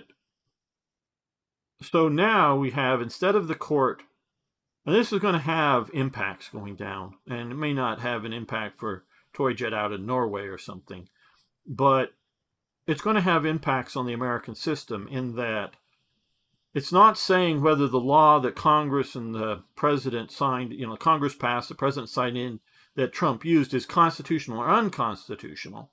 Because in the Constitution it does say that it is the Congress's job to regulate the tariffs. Okay, not the president; it's the Congress. It also says in the Congress, or in the Constitution, it says that the Congress is the power, and specifically the Senate, not only the Senate, is the only power in the United States that can declare war. It says it in the Constitution. Well, the Senate and the House of Representatives has granted the president not the ability to declare war, no, but the ability to go play war for 90 days without getting their approval. So they've whether it's Trump or anybody else, they've like, hey, if you ever feel like it, Mr. President, you can go have a 90-day war before you have to ask us permission to continue it in function. It's not actually there is, and I've gone into it, won't do it again now, how it's different than, the United States has not been at war since 1945. Oh, it has been involved in wars. And one of my friends who was in the military recently got out, almost quit being a friend after he heard me say that, and I wouldn't back down. It took another friend to sort of calm him down and make him come back and listen to me. But yeah, because he and others had been fighting in wars, the Korean War, the Vietnamese War, but the United States nation has not been at war. So yes, soldiers have fought in wars, pilots have fought in wars, all that stuff, but they have not. The United States has not been at war since 1945. But you can go in and have your military actions for 90 days without getting our approval. Now, under the Constitution, can a body like the Congress lend its authority to a different branch of the government? Article 1 branch, which is the Congress, to an Article 2 branch, which is the executive, the presidency. Can they lend that power? And they could have just said, oh, hey, the defense secretary has that power. Or they could have said, if some other power like the power to set tariffs, the commerce secretary has it. It's not up to the president, it's up to the commerce secretary, and the commerce secretary, to be appointed, must be approved by the Senate. So that person, where the president gets approved by, the people through the and I know maybe I'm boring everyone here, but through the electoral college. So, meaning you can have a president of one party or one faction or whatever, and have a majority of the senators of a different faction. So they could be in conflict with each other on many issues, but for the to get a secretary of cabinet level position approved, and other political appointees even below that, they must get the Senate's, not the House, the Senate's approval. So you may have a president who's opposition, but he has to send somebody to, say, be the Commerce Secretary that's acceptable to the Senate. And once he's approved, he's a free agent. He doesn't have to pay attention really to the Senate anymore. But so, they could just give that power to an office holder that they approve. But the Supreme Court has not said or ruled on the idea that can, an Article 1 body or an article, give it support to another body, whether that's legitimate or not. But what the majority said that the language in the law that was passed, that Trump, it wasn't strong enough to support what Trump was doing. So they didn't say the law was unconstitutional. They didn't say that what Trump did was contrary to the law either. Meaning, the law says when there's a red light, stop. And when there's a green light, go. And the president goes, well, I'm interpreting that as meaning as a red light, go. So I'm going to go on the red light. No, it's not like, somebody said it's night, or, somebody said something is good. No, it's bad or whatever. No, he took the law. He made a reasonable interpretation of the law. And then the Supreme Court said no. Now, I'm not saying they shouldn't have said no, but what they've done is they've now entered the political debate. It's not whether the law is unconstitutional or not. It's not whether, and in the language that I saw quoted, or highlighted from, the actual decision, it's not that they said that he broke the law. It said that he, in essence, stretched the law too far. Or the language, what he did doesn't fully support, or the language that he, that supposedly gives him the power to do this, sort of the emergency power kind of thing, that it really wasn't an emergency, but he did it. So I think that that's a dangerous precedent that they're setting. And if you think precedent doesn't matter, again, go back to my earlier statement, nowhere in the Constitution does it say the Supreme Court can judge whether any branch of the other branches of the government can deem something constitutional or unconstitutional. So, and that's become precedent, so now the Supreme Court can do so. So I think it's a dangerous meddling in politics. If they had found the law granting the president the ability to establish tariffs unconstitutional because they, Article 1 branch of government gives an Article 2 branch of the government up its power to some degree, yeah, that would be a different matter. So it does have a lot of importance. Sorry, I know this isn't World War II, but this tariffs thing. So what we need to do here is do that.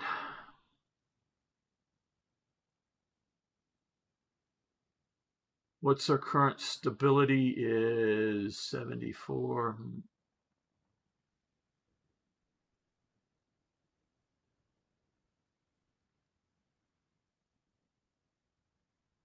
Okay, we will do this. And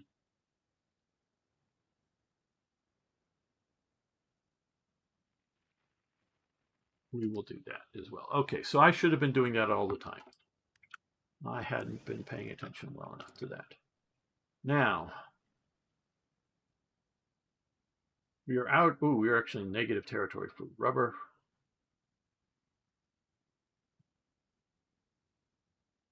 Let's reduce this down. Let's come and look here. Does our Panzer or Aus A need any rubber? No. Let's get that in production here. How many do we have?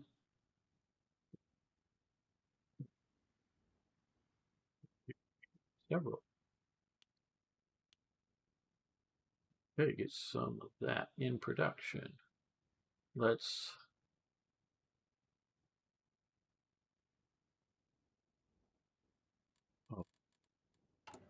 is it support equipment or what was it? Slash infantry equipment. Okay. We just need more of that in the units. I know it's in the units and not. What am I doing here? I'm doing the wrong thing. But let's get that. Play during the rant. No, I'm sorry, I can't, Arno. Not as much as I want. Go for the gateway to Europe. Was that probably something with the Dutch?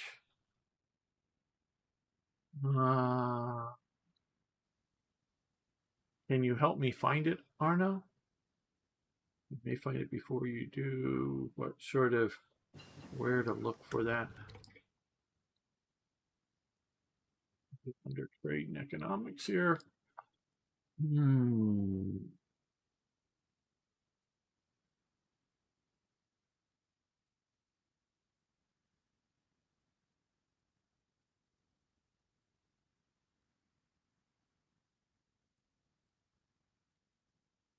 Claims in the Baltics, Sudetenland. It's a decision. Oh, okay. Thank you.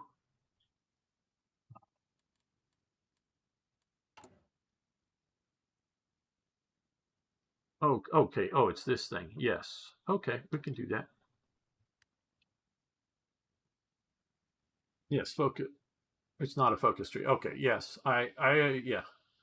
The sort of competition with the British for the Dutch. And we now can also do this too. Sort of that awkward period for Germany, 38, in which we could maybe push ahead on some of these things, which we might, but I'm mostly ignoring naval stuff, guys, because you're not going to be playing that heavy of a naval campaign, however far we get in this. Okay, 88 days. Okay, we'll do that.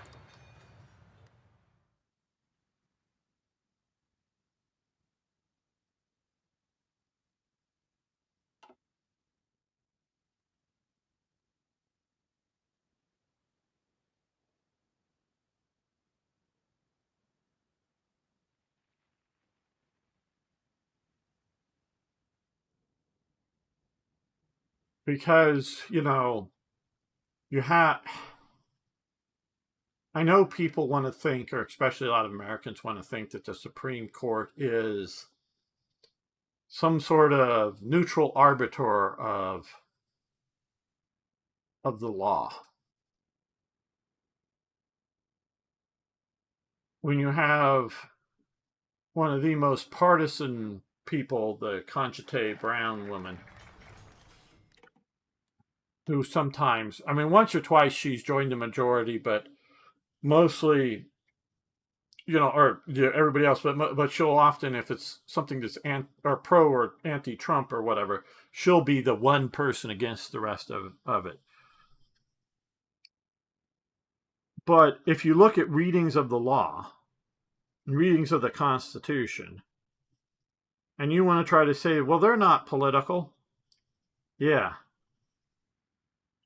The right of the people to keep and bear arms shall not be infringed. That you get a Supreme Court that won't go, hey, if you can pick up and carry it, you get to have it and can't be infringed. if reading of the plain text is that, then okay, good. We can now do some of these other things. Synthetic refinery.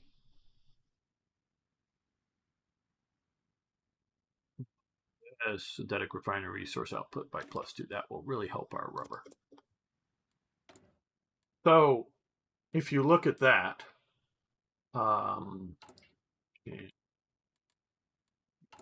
okay, so now we're up to a decent amount of production facilities. Thank you, guys. Okay, back to here. No, back over to here. Let's try. I'm not necessarily just looking to see medium tanks are starting. We'll get a few more tanks in. Let's get some more trains. We need more trains. Do we have any trains in production? I think that answer is no. Where are trains? There are trains. That's good. 3 factories. And only 1 is available now, but we will build more.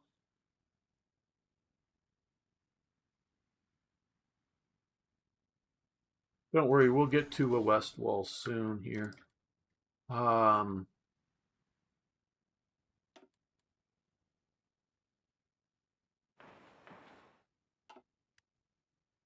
Gamer, you desperately need to start mass building military factories. You have basically no Air Force. Yes, I know. I've been trying to grow, and you're right. Well, it's now we're into November 38. Okay, yes. No, you're absolutely right about that now. I hadn't been paying attention to the date.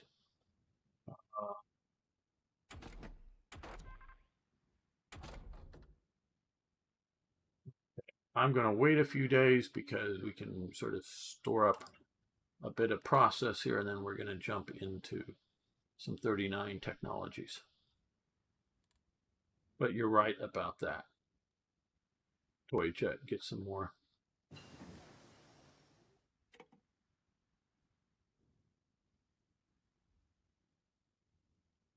Military factories, and where we should have already gotten.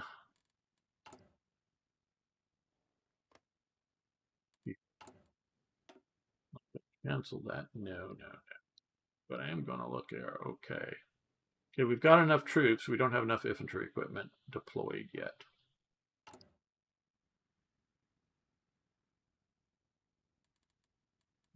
Let's do another train another infantry division. Do that, we'll get deployment. I'm waiting until December, which will be close to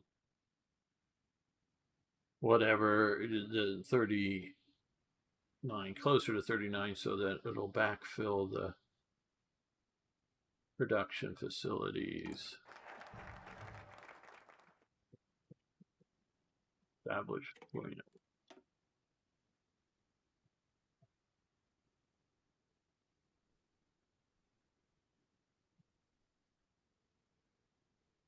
See if we can do one more.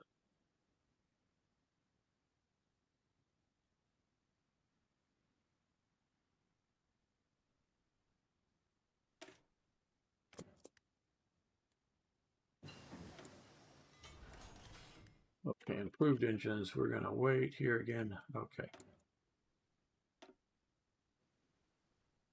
It's almost full, so we'll try to put it in provinces that have more space.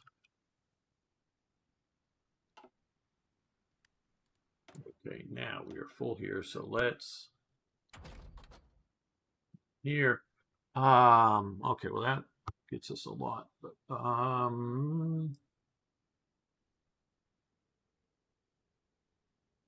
let's do this first. This comes up here.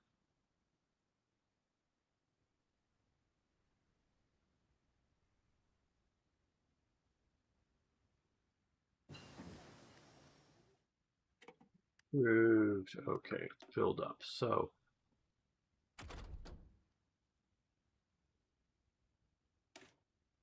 construction speed sped up even more.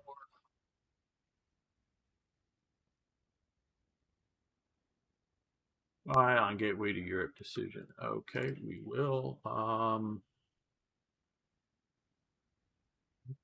We'll do one more here. We're head of the British, so that's good.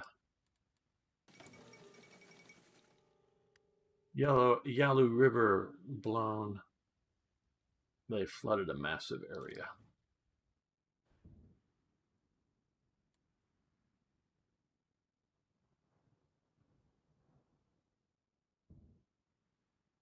Well, I would say Japan is doing very well for 1938.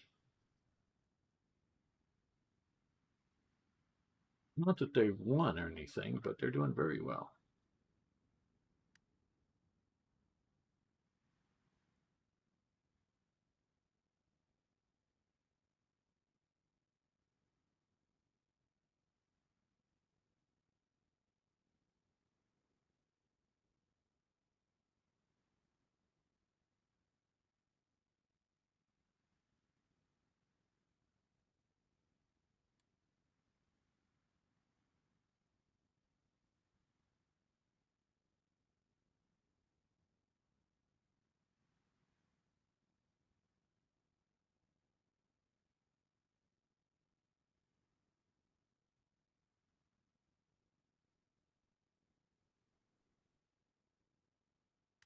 Okay.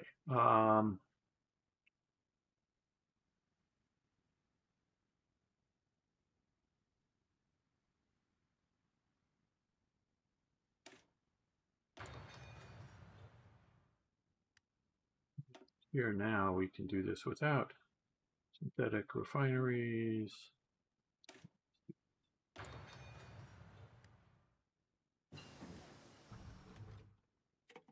Heavy MGs. Here and fuel gain from so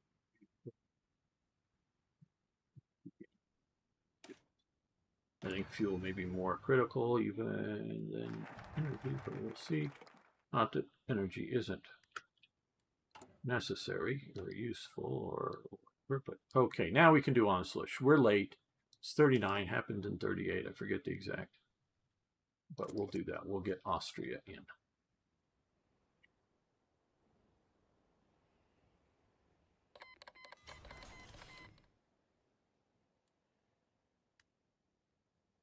Okay, Tote has completed his national focus. Okay, so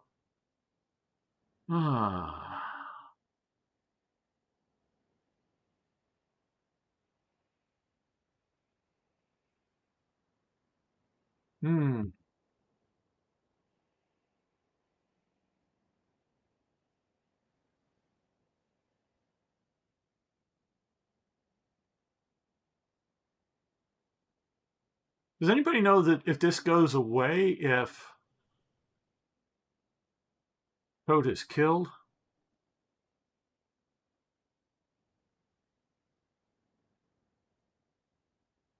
And then this comes in, so we don't do these at the same time, I guess. I don't know.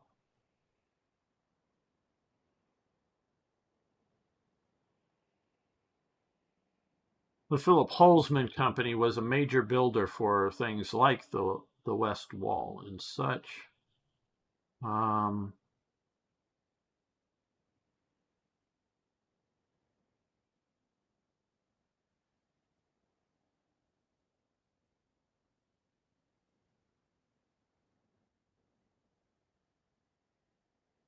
Okay, let's do Hess. We probably should have done Hess very early on. We can't do Hess. Why can't we do Hess?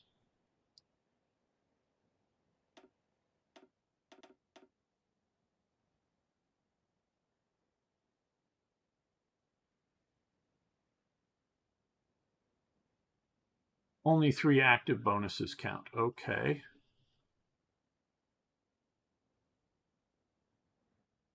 Okay, so for your plane, can we do? Okay, the same time when the inner circle section does its final focus, you also get an event to keep them and finish the focus or replace them with one of the other competitors. Okay, well, I'm still learning this.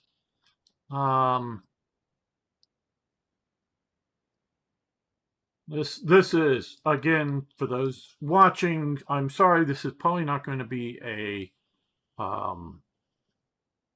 long-term playthrough. We could use a couple more field marshals, so let's do this. Because I just don't... What is... Oh, we're doing the Anschluss. That's why we can't... Oh, that's why we can't do it. The Anschluss is happening. Oh, no, that's just me being distracted and not knowing what the hell's going on. We got plenty of rubber, too. And so we'll be getting some more like naval bombers, like fighters to protect us from enemy bombers. That's why I can't. Didn't want to cancel it. Oh man, I get distracted by things. At that time, it wasn't me talking. Ihre Befehle? Yeah. Achtung! You Bereit zum Ausrücken. come to here. Zuhören. So. Ausrücken!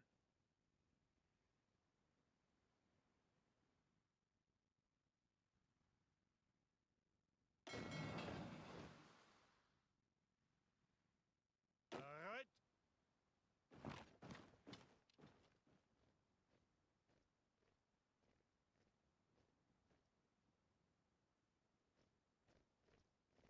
Ihre Befehle? Ausrücken!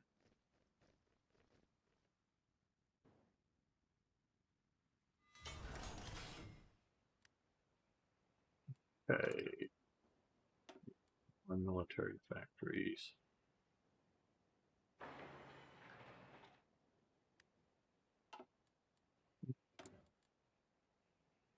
Okay, we're going to build 2 more.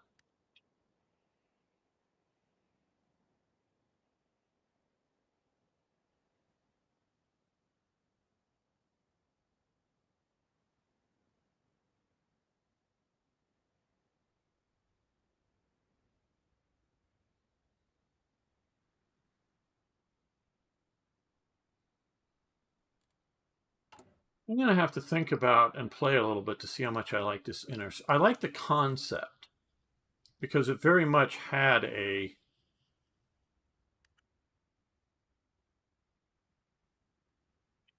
This very much, at least in concept I'm talking about, is how the Third Reich worked. Okay. Now, what, if I'm understanding Turin Low and Toyjet correctly, thank you guys for your explanations. You know, when Tote gets killed, you know, he had recently, and only recently, had been appointed armaments minister.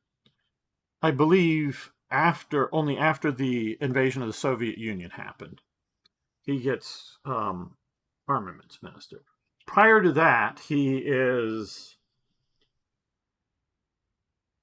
a member of the SA.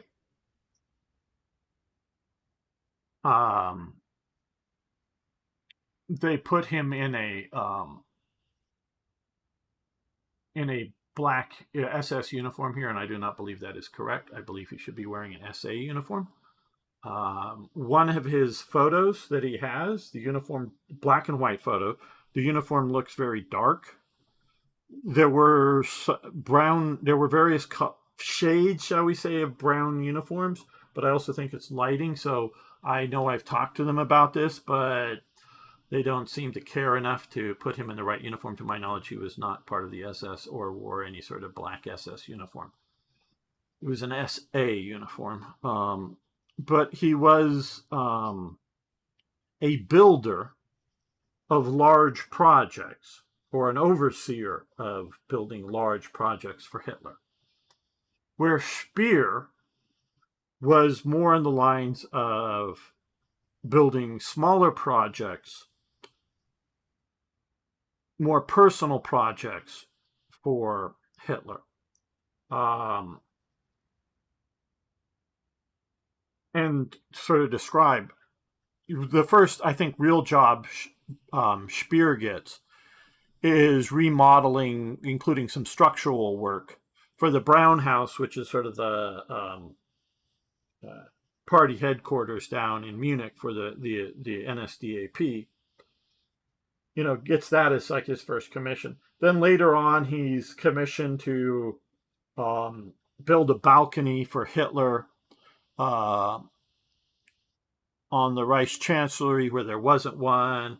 And then later he's, building the whole new Reichschancellery, whole new buildings, where Todt is put in charge of the Autobahn project. So, Speer is maybe building a big, huge building. Speer is building the Autobahn. Todt's building the Autobahn or building the West Wall. Massive projects versus Speer's significant projects, but not as big. So they're both happening at the same time. Now, and so up until the invasion of the Soviet Union, there is no real centralized military production planning. The Air Force is doing the Air Force, the Luftwaffe is doing the Luftwaffe thing, the Heer is doing the Heer thing, the Kriegsmarine is doing the Kriegsmarine thing, and the SS is doing the SS thing. The SS is constantly having trouble getting particularly weapons because, hey, they're all going to the army or whatever. They've got to find other sources for weapons. So, that the army isn't already using for production weapons. To the point that they even build their own factories at some points. It's only once you're at war with the Soviets that Hitler decides to centralize military production planning.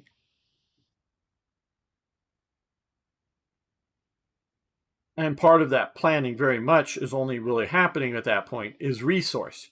So, we're producing, however many, 100 tons of steel a day, an hour, a year, whatever.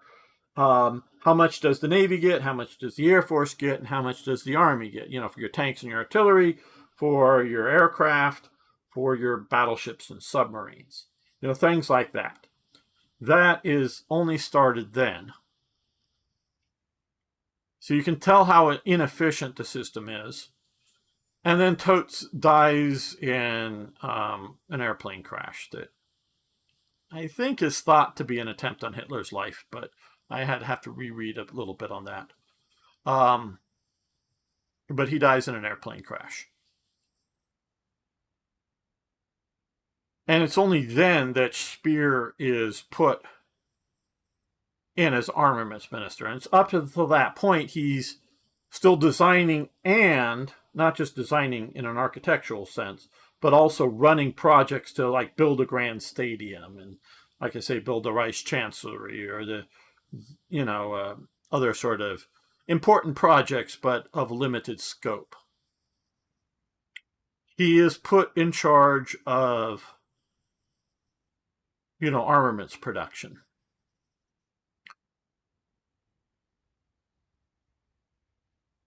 He puts on, at that point, because he's very rightly shown here in a sort of a civilian suit, but at that point, he puts on a without joining the organization tote basically wears SA uniforms with different badges.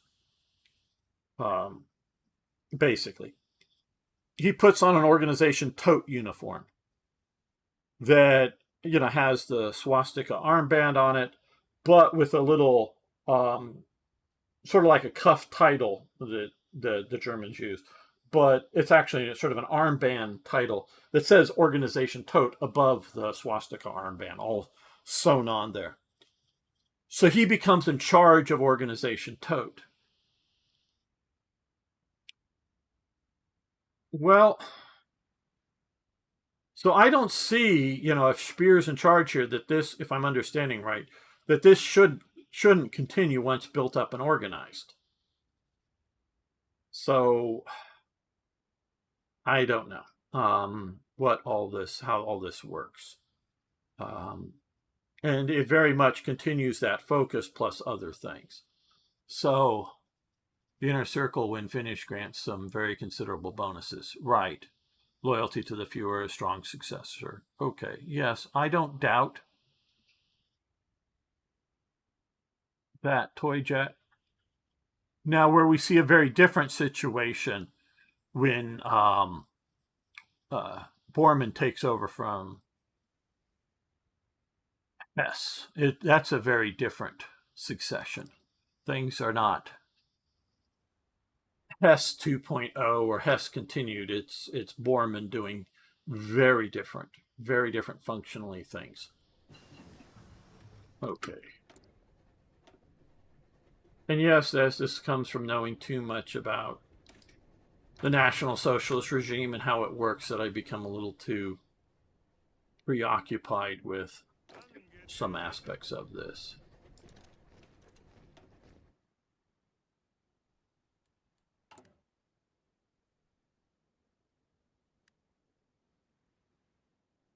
Angetreten.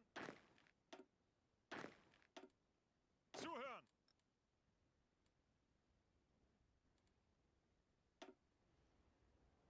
Ausrücken.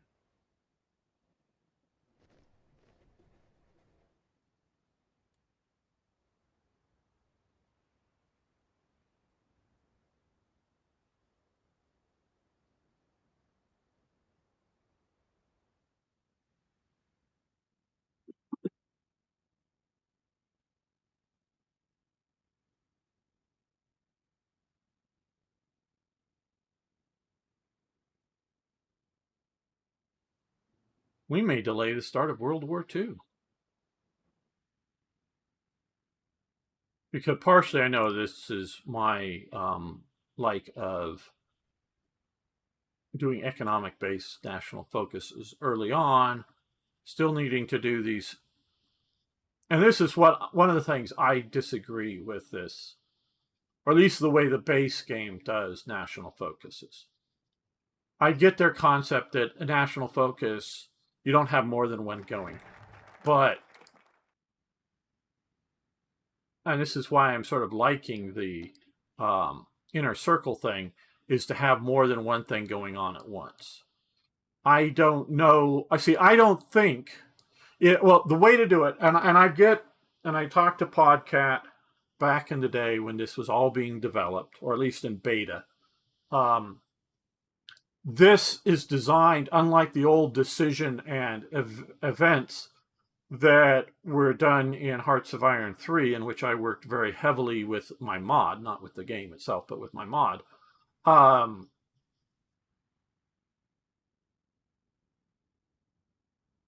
That does a lot of this, and the mod does a lot of this stuff. But this allows a player to roadmap out what I want to get to here. What do I need to do to get to there? And I understand that. My concept was a teaching concept for my mod, in that there was definitely information giving in the event that sort of described what was going on at the time. And it would be good to either know history or learn history or play the game multiple times learning history We got to do another MIFO bill thingy. Okay.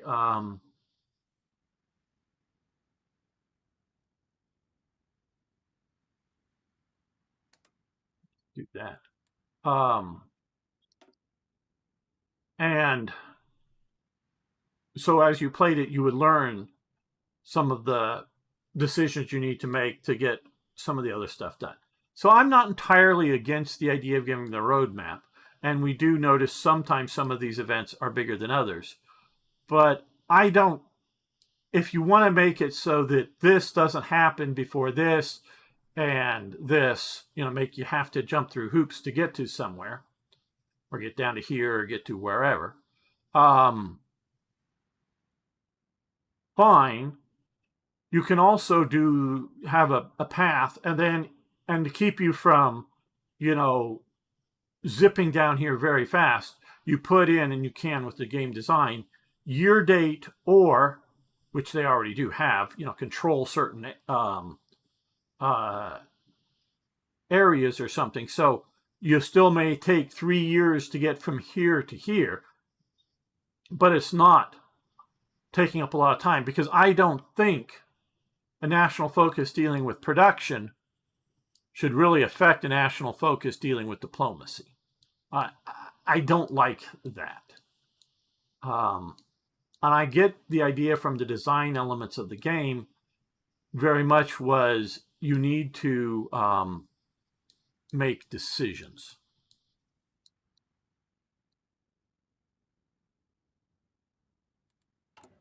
Do we have a decision about Austria here that I need to click? Region Industrial Organization, building slots. Or is this just going to pop up here in a moment? Let's let this Oslo. Okay, so now we have that. I wanted to get that before making other decisions. So now we have more industrial capacity.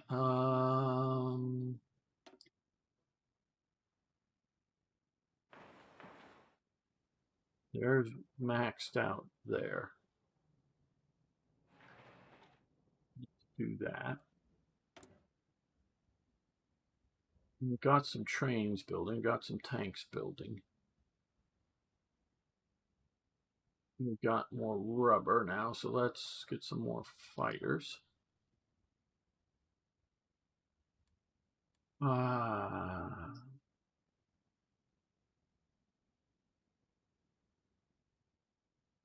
Get a couple of more trucks. See how that does for. Okay, reassert Eastern claims, support coup in Liechtenstein.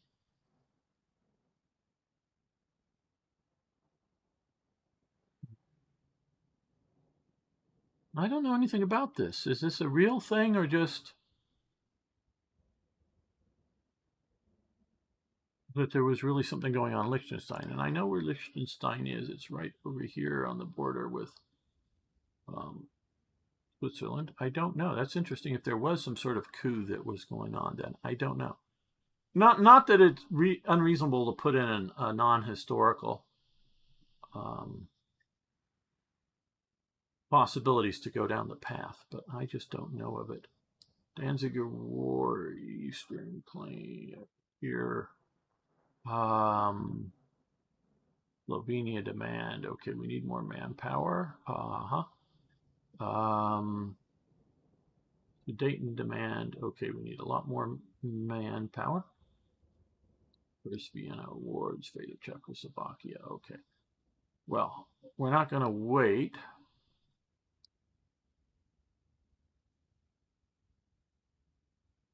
On that. Okay, bribe senior officials, politically connected. Useful that is. Synthetic refineries.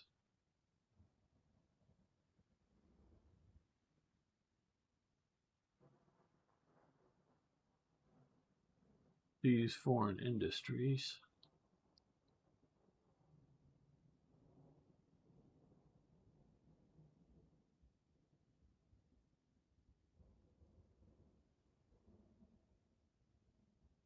Let's go back here and get some field marshals.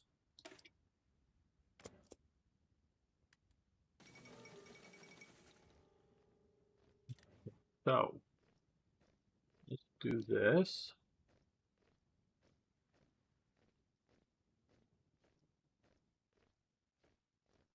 Probably don't do that.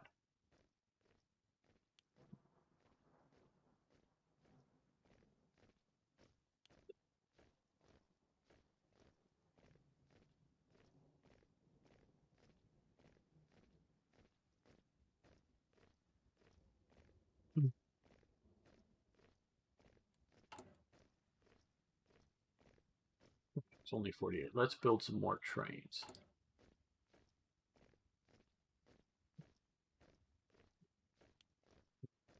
That'll get going there. Okay, let's see what it turned out. The event tree with a front end visual novel history newspaper would have been cool. Well, I will there's a mod that still exists out there but is not compatible with any, we'll call it modern version of Hoi 4, meaning it's so outdated it wouldn't work at all. But it integrated the national focus tree in with events. So once you completed a national focus, it would spawn an event that would talk more about what was going on, and it would possibly do intermediate steps. So it's not like complete national focus for 35 days and then bingo, get the reward. It was like, build the West Wall. Okay, so you complete the national focus. Doesn't mean you have a West Wall. It just means you started production on the West Wall that would put in an effect that, would reduce, your civilian factories capabilities or whatever. And then it would have, say, 2 or 3 events over a year's period of time that would talk about and incrementally, talk about the production elements of the West Wall, say, the milestones as things happening, and go from level 1 fortification to level 2 fortification to level 3 fortification. So this way, if you started building the West Wall in 39, as opposed to starting it earlier, it's going to take a year or more to produce. So you're going to, and if the war starts before it's fully completed, you're going to have fortifications, but not as strong. So this kind of thing here is right now, where it's over here. I know I've seen it.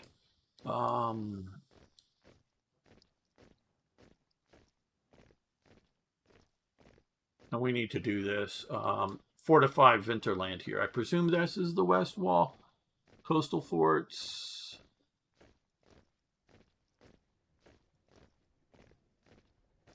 I'm guessing that this is it.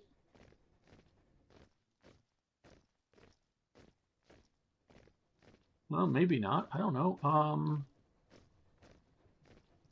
Is that? Or is it something over here?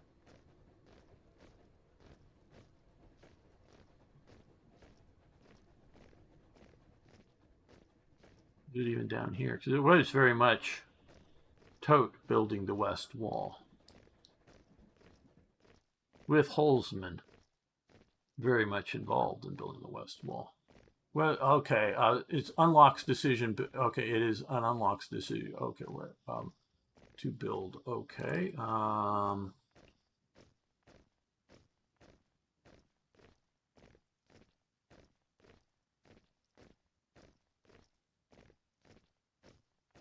Okay, it is fortify the Winterland. Okay, so we'll probably maybe do that next.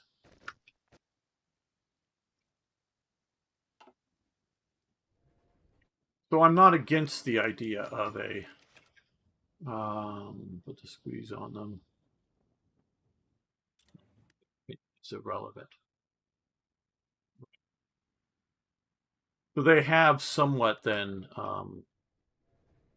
integrated some of their, okay, yes, it's lead. It's forces to lead. Control south down here for Balkans fun. Befehle.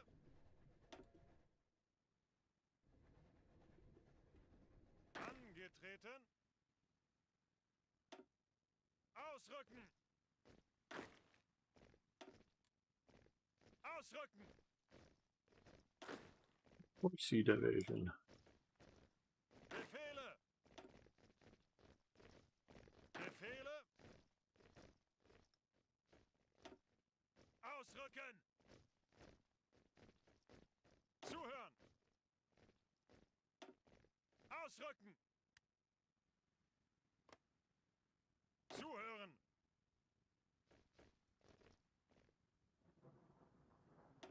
Ausrücken. Okay.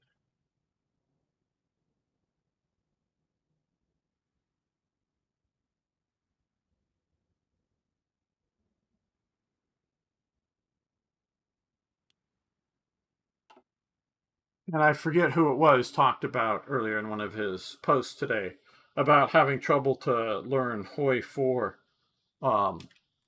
early on. I'm, as I think you guys can tell, I'm basically sort of relearning it right now. And it's not that I don't remember what I basically previously knew, but it's changed so much that there's a lot to learn about what's going on. And I really think this is a game Bereit. that requires multiple playthroughs to get the understanding of what's going on. Ausrücken.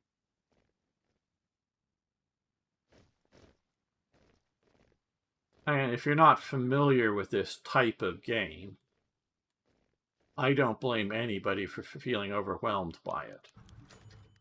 Okay. Fritz Tote's industrial plan question.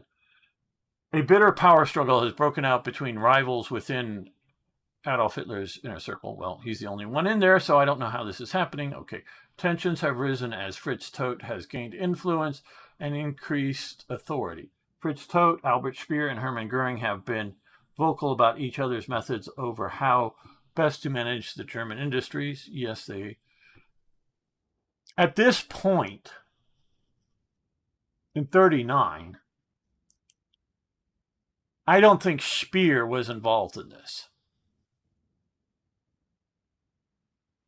Now, I've read Speer's book, Inside the Third Reich, which is fascinating. Now, it is an apologia, especially about Speer, but I also think he gives very good insights as to the inner circle. I'm not saying it's 100% correct. I'm sure it always paints Speer into the best light possible and things like that, but I think it's basically factually correct and definitely in the general spirit of the events.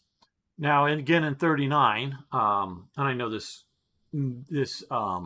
event popping up here could pop up at different times, but in 1939 you have Hermann Goering running the 4-year plan. You have Helmut Schnack running the central bank. He lost the overall. He had sort of been the economics minister and the central bank minister. He loses economics and is basically it's Goering.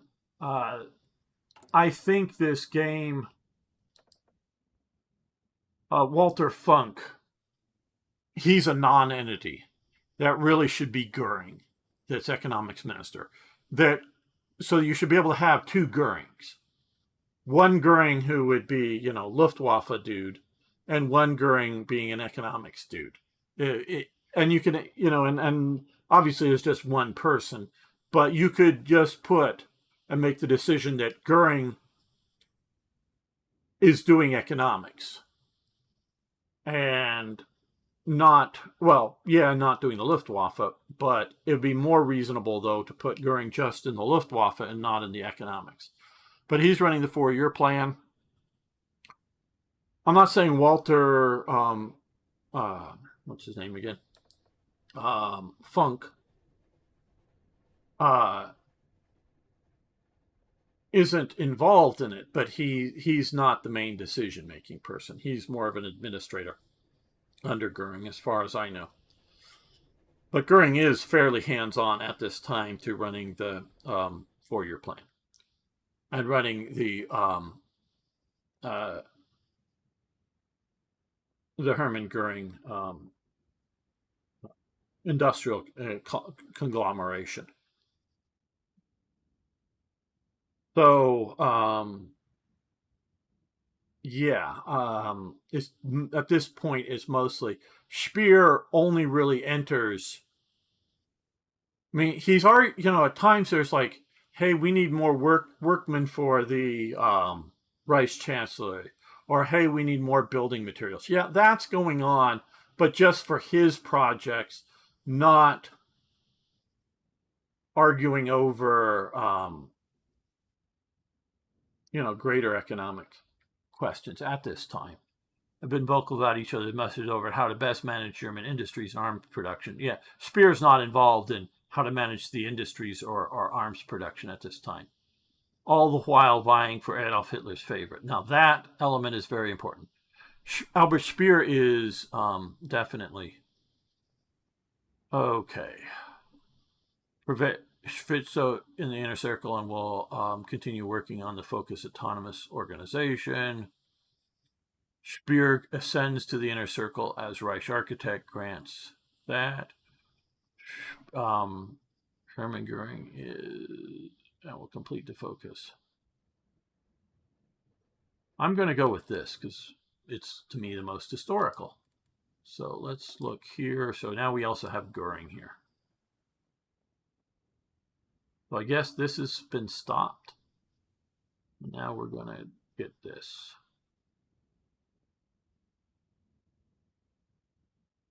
Okay. A lot to learn here. Not that it's bad. I think a lot to learn is a good thing for a game that should be in depth. So if you've ever had difficulty trying to learn Boy 4, don't feel bad about it. And again, to those people who don't know, and seeing me sort of struggle with some of this, I was on the beta development,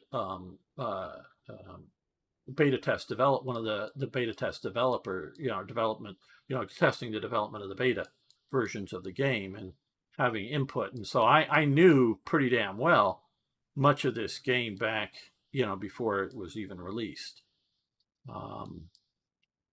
Okay, we want to fortify the Venterland to get the west wall built. And we are going to continue to build more fighters.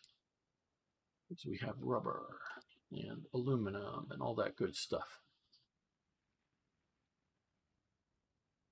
Okay, guys, I think we're going to end it here today. We got all the way into 39. Still haven't taken Danzig or anything, but we are moving ahead, really. Have to relearn the game every 2 DLCs. Yeah, the release. Yes. Oh yeah. Now this is this game is entirely up to date, but not with all the paid DLCs. I don't know, and I mean, when it gets on really good sale, I might pick up like the Latin American DLC or something like that. If I'm going to do a more serious playthrough, I'll probably pick up any of the DLCs that really add mechanics to the game, and pick those up. But again, I was just, for those of you who only recently arrived here, all 4 or 5 of you, I just a few months ago now, because I've only been playing this on Saturdays for a few hours. just sort of on a whim the night before, decided to play Hoi 4 again and wanted to take a look at it before I invested more money and or serious time into learning the new mechanics. Because if I really decide, and I'm not decided yet, I'm sort of thinking about it, but making a serious playthrough, again, I'm going to also just, play it on my own as well as, play ahead on a different save game path to learn things, spend time doing that so that I truly know it a bit better. So yes, I hope, see you all tomorrow. Toy Jet, hopefully you come and play War Thunder. We will be playing War Thunder. I hope it's we with maybe Toy Jet and maybe Arno if he's feeling up to it. We'll be playing War Thunder, and you're all invited, whether to play or just watch, of course. No Slitherine streams this coming week. I don't know about weeks after that. We haven't set or they haven't set the schedule yet. They say we because we get to approve our parts of it or whatever. You need where you can buy and sell weapons. Yes, can't remember. Yeah, I'll before if I'm going to do another playthrough soon, like immediately after this, I will look into what DLCs I need to get, Arno. And not that I can't spend the money. I just don't want to spend the money on something, a flavor DLC for Latin America if I'm not going to be playing anything in Latin America. I just don't need to, especially, if it's on like a 75% off sale or something, I might just pick it up just because. Tomorrow play USA, maybe. We'll see. Or allies, you say. Well, we'll see. Not everybody has very high levels of allies that routinely plays with us, Arno. So we'll see. We might. That's not a no, it's just a might. So thank you all. Thanks, Arno. Thanks, Toyjet, Turin Low, ZZ, if you're still here. I'm going up the thing here. Who else? Oh, Jamnuska, if you're still around. Challenge Boys, if you're still around. Husin Kuzu, I don't know if I'm pronouncing that right, if you're still around. Lamau, or whatever that is supposed to be, if you're still around. Thank you all for seeing if you're still here. I don't know. But thank you all for hanging out with me. I do appreciate it. And we will be back tomorrow. What was the last little? Also say, stop waffles. Okay. Stroop waffles, whatever. All right, guys.